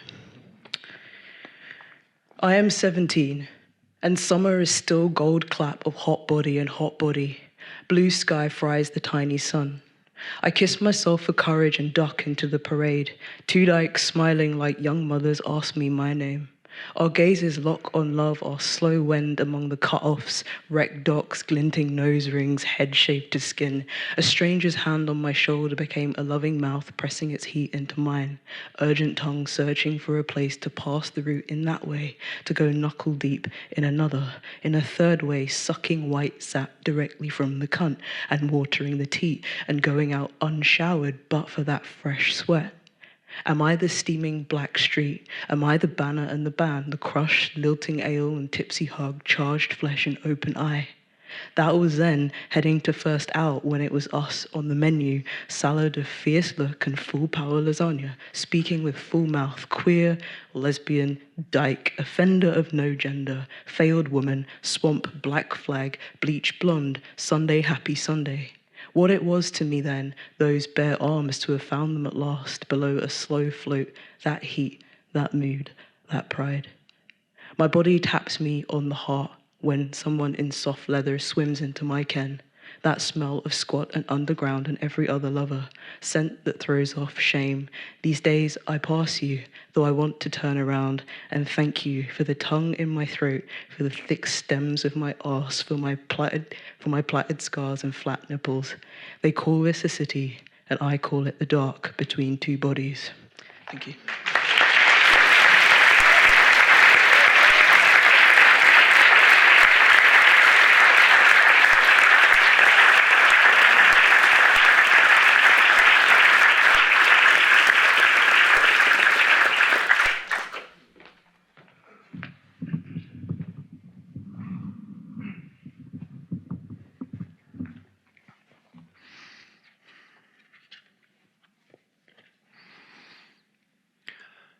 In the library where there is not one gay poem, not even Cavafy eyeing his grappa sozzled lads, I open again the golden treasury of verse and write cock in the margin.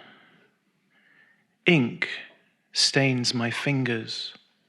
Words stretch to diagrams, birth beards and thighs, shoulders, 4Gs. One biro boy rubs his hard-on against the body of a sonnet. Another bears his hole beside some Larkin. A blue sailor spooges over Canto 12. Then I see it.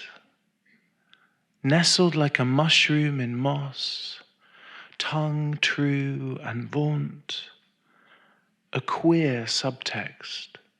And my pen becomes an indigo highlighter, inking up what the editor could not, would not. The violet hour of these men hidden deep within verse. I underline those that nature, not the printer, had pricked out, rimming each delicate stanza in cerulean, illuminating the readers to come. I wrote that poem, it was born out of my frustration of growing up, as a lot of us did and have spoken about tonight, under the incredibly dark and shameful spectre of Section 28, when millions of queer people were denied adequate sexual education and there was no queer literature in public or school libraries. So imagine my joy at reading that poem tonight in praise of a place which aims to be the exact opposite of Section 28. It's so wonderful to be here. Thank you so much for having me, and thank you for existing. Gaze the Word's always had an incredibly special place in my heart from when I was a student in London, and I could go and get a copy of Boys and also read Adrian Rich's poetry. Where else in the world could you do that? Thank you. And they don't just support readers, but they support writers as well. So 15 years later, they stopped my pamphlet Wound, and now you stop my book, and you are like a family or like a home to come to. There's always such a welcome. So thank you so much. I'm just going to read one more poem. I'll read this one, which... I wrote when I was in residency in Athens, and I was going to the Archaeological Museum a lot, and I would, it's kind of a crazy, beautiful place if you ever get the chance to go. It's full of extraordinary statues in states of beautiful damage and disrepair. And all the while when I was going there, looking at these archaic torsos of Apollo, I had this Rilke poem in my head where he looks at a torso of Apollo and he says, "You must change your life." And I suppose I I got to thinking, what if I don't want to change my life? What if I am who I am already, and I know that now. Thank you for listening. Museum. The unknown sculptor chose his marble well, birthing you from a glittering seam. These flecks of quartz, pure light, illuminates your chest. It's late afternoon, the halls are empty, and I am tracing a finger across the hacks and pocks, these disfigurations of time that tattoo your torso. Oh, my Kouros, my Apollo, you know firsthand, only handless, the vulnerability of queer bodies, how the earth does not value us. Yet you have survived decapitation, the severing of every limb, part castration, to be here, sun-stroked hero of the archaeological museum. I want to kiss your sites of amputation, these rough-hewn slices, these weathered absences. I want to run my tongue along the lashed small of your back, wet the hilt of your battle-toned ass. So, I do. Bending my head like a boyfriend towards the reliquary of your earth-scarred sternum, I kiss your chiseled flesh and find you warm, tasting of sand and lime, and trace my tongue down the line of your groin towards your injured sex. And there, in the hall of marbles, I take you into my mouth and tongue your fractured shaft, the ravaged break of stone, your cut. Absence has not damaged your thrall. If this little of you is beauty, your entirety must have been blinding. For the longest time, people told me I must change my life. But this is my life. This adoration of men, this worship of those whom the world has deemed broken, just as you gave your body to the earth, so have I given mine to this. Echoing voices, and I am already steps away. Looking back, I can see only the dazzling slope of your cheeks, your sandstone shoulder. A family surrounds you now, giggling, pointing, nodding. Oh, my unearthed God, they do not understand you, the narrative of your body, how you bore the darkness, the years of not being touched, your loneliness, which has been my loneliness. Thank you.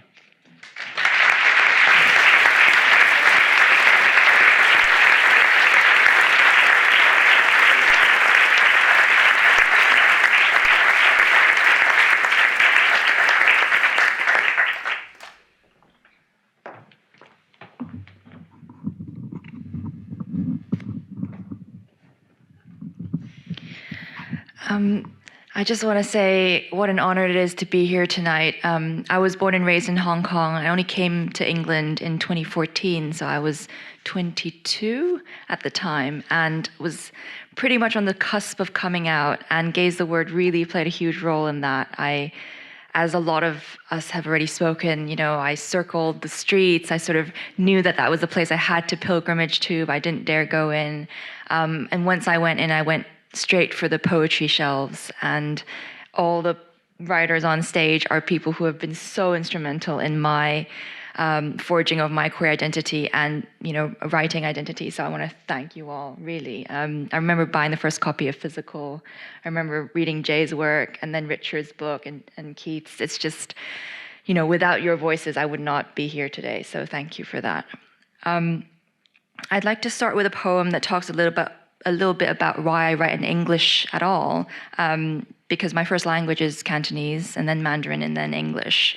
But when we were talking about histories just now, I was quite interested in the idea of finding queer traces in things. So I couldn't find really any queer traces in the Chinese texts I was reading growing up. I started finding queer traces in Shakespeare, and that was a huge defining moment for me. So this is called How It Must Be Said. What isn't obvious because I intend to obfuscate. Oh, choose its own tail like a rabid dog. What does it say about me? This obsession written in a language I never chose. My desires dress themselves in a hurry of English to avoid my mother's gaze. How I typed Shakespeare, then homoeroticism plus Shakespeare into Google over and over. My mother did not understand the difference between English words, so she let me be. A public history seeps into the body, the way tea leaves soak up the scent of a fridge. An odorless room is not necessarily without trauma. We must interrogate the walls. My skin is yellow because it must. Love is kind because it must. Admit it aloud. The other area where I started to find a bit of sort of relief was the sport that I was practicing. I was a fencer in high school. And can you imagine all these girls dressed up in uniforms and dueling one another? It was actually quite exciting. So this poem is called Practice. As a teenager, fencing was the closest thing I knew to desire.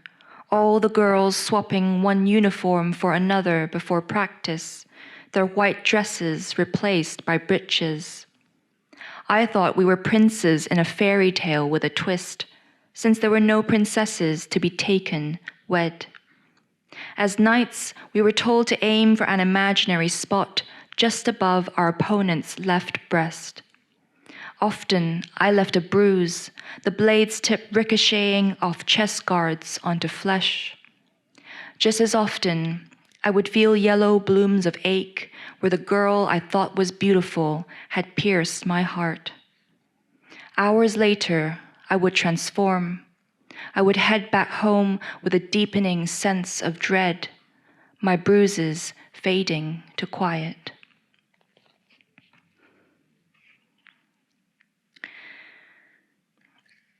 I'll end with a slightly happier poem, I suppose. It's a very simple love poem, and I wrote it at a time when I didn't know that this would be possible. They would have all that. To sing the evening home, she prepares a pot of lentil stew, her phone radiant with messages, imagining her lover's steady hand gripping her smartphone to navigate towards some notion of home. Their flat now a familiar place of worship, their bodies growing close and moving apart with the regularity of heartbeat, hot breath. There the lover is, running to catch a bus, wondering at her lover's motions throughout the flat, how her feet must press on the floor with each step, how the orchid must have stretched itself a few millimeters overnight, how the stew must be whispering on the stove and the table laid for dinner. They are gentler now because they have memorized each other's fears like daily prayer. How too much salt brings back the years of loneliness. How a bath may be more necessary than a rough kiss after a day's drought of tenderness. They are gentler because they have grown too knowledgeable to love any other way. How have I hurt you? Such asking becomes routine, almost like walking down the aisle of a supermarket at evening, but it is what they do best. Beyond desire, two clasped bodies holding the heart's ache at bay. Thank you.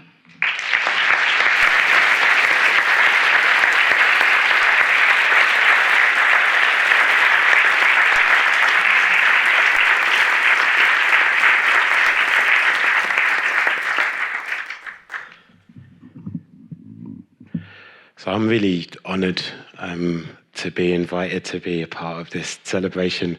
Gaze the Word has been a big part of my adult life. Probably, I can't remember the first time I stepped in, but it was probably soon, a couple of months after I moved across the road and was like fighting. It was there, like probably a bit like Val, what you were saying about it. It's that you have to pass it all the time, and it was like accusing me. Yeah, I won't, but yeah, it's home. I'm there often enough. I wrote, I'll give you 2 poems. This first one I wrote a couple of years ago, and I needed a kind of earnest anthem for myself, as the mood politically, socially seems to have been changing. So I just, I called it Acknowledgements. We who have survived, we who have queered, fagged, and puffed our way through the school system, we the survivors of oppressive institutions and the sticklers and stonehearts that run them, we who have survived, we with glitter-proof ribs that once caved under the shadow of our parents' disapproval, we with pockets made of hand-me-down wounds, we of purse lips and handbag humor and zone 4, 5, and yes, 6 commutes. We who once knew these streets by their bus shelters, who still know these streets by their old names, Racism Road, Homophobia Grove, Bigot Hill. We who know history's desire to repeat, who know progress is neither linear nor neat. We who do not take for granted. We who have survived the gentrifier's claw, we have seen our media, our companies, our governments parade around rainbow flags and diversity awards at their fashionable convenience. We who have journeyed past this cluster of colonizing avenues, who have learned to sip heavily accented wine, who have washed our tongues in its morning after, we have loved beyond borders as we do not fear the other, though fear is never foreign to us. We who were born on an island and whose parents were born on another island, we have learned to build bridges. We have learned to cross those bridges, even as they burn with the fuel the politicians provided. We who never take for granted. We stand in love and in fury, and in power.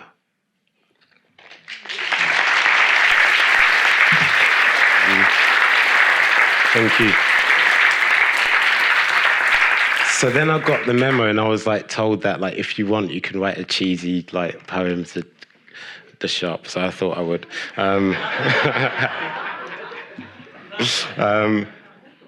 Yeah. Some of my best friends are paperbacked and bound in time, printed love affairs of mine, dog-eared and mug-ringed, tinged with history's heft and fierce defiance. I trace my thumb along their spines, Arenas, Baldwin, Lord, Wilde, Winterson. Some of my best friends are the only fruit in a straight-jacketed concrete cell, celebrated and shelved in equal measure by the outside. I see myself reflected at the end of their lines, Bernard, Bird, Chan, Sachs, Smith, shifting through each decade's howl, each loneliness well, and echoing through the other side to protest and pride.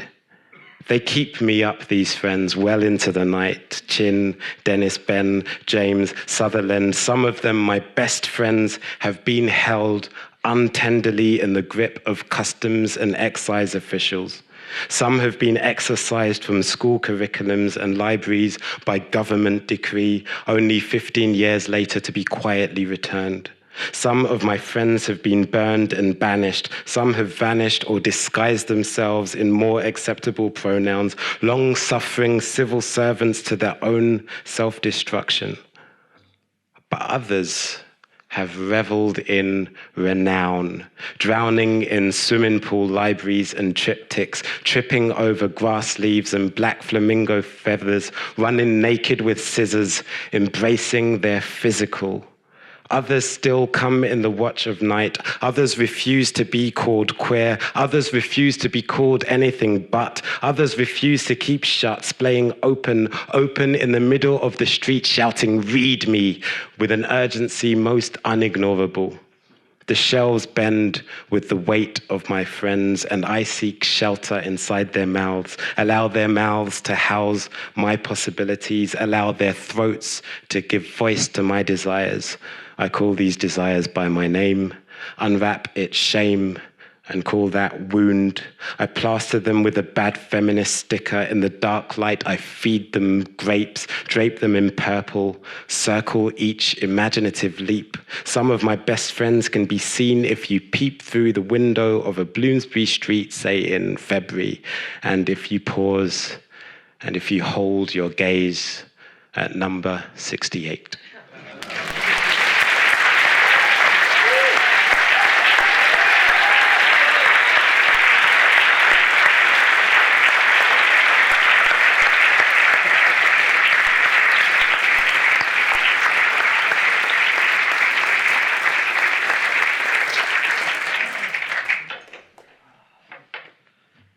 I wish I wasn't following that.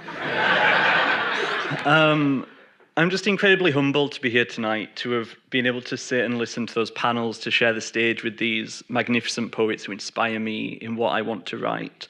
And thinking about Gaze the Word, about bookshops, it strikes me that bookshops now, in times like this, I think especially in times like this, are places of, yes, community, but also communal memory.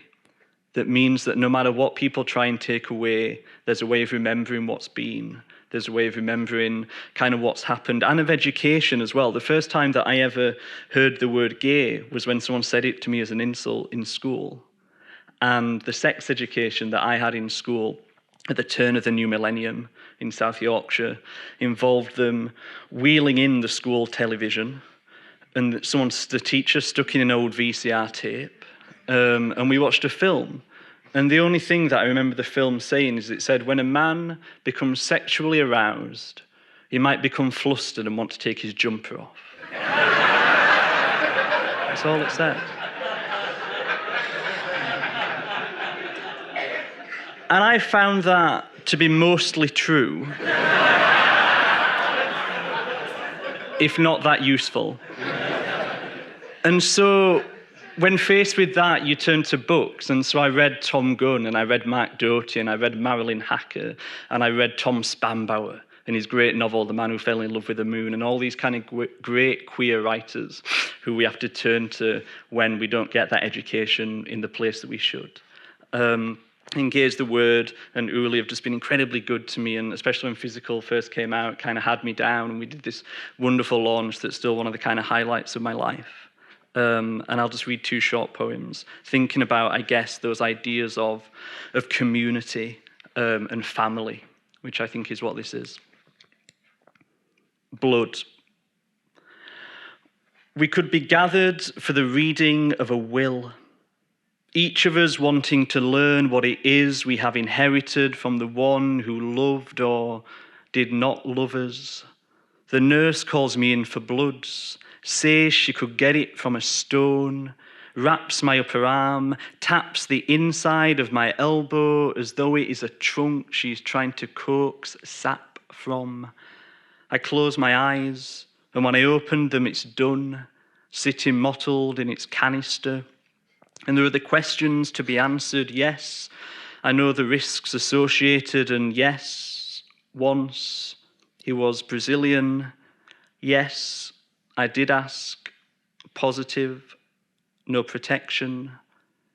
When I leave, I feel a dread moving in that will not lift for 2 weeks, settling down to the front of my skull until the text comes through and I am light again, having put my ear to the dense secrets of my blood and heard nothing but the curious weight which has been passed down through the generations of this family.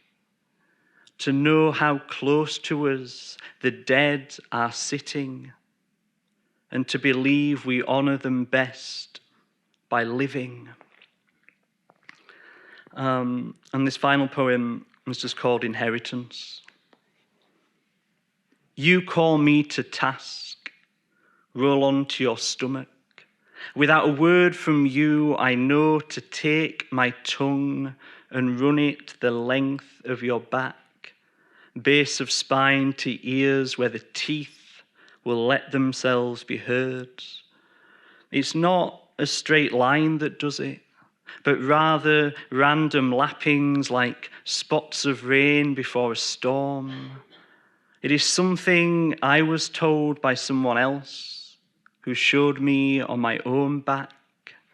When it's done right, it sends a feeling of surprise towards the neck, escaping as brief moans. And so it is. I pass it on. And isn't this what humankind was made for? Telling stories, learning where the skin is most in need of touch, teaching as we ourselves were taught of pleasure. Thank you.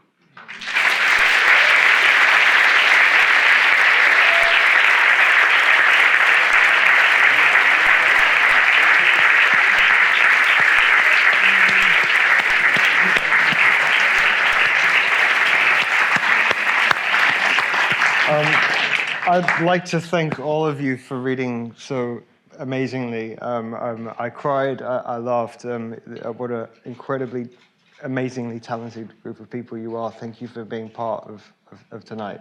Thank you all.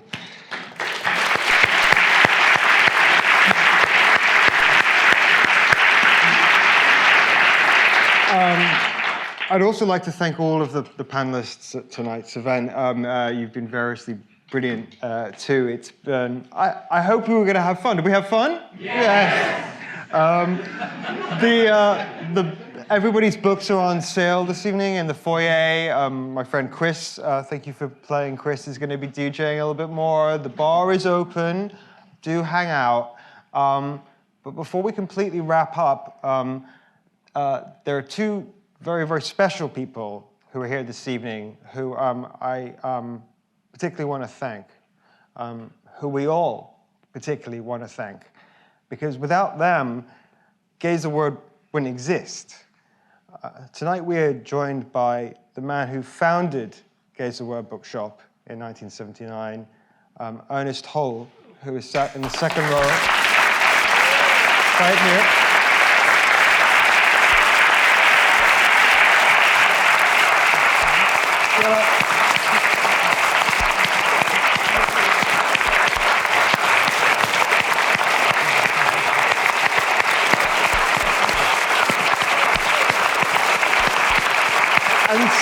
And standing beside Ernest, right beside him, is Peter Dorey. And without Peter Dorey's support and his money, the bookshop would never have existed in the first place. So another round of applause for Peter and for Ernest. We all owe you. Thank you.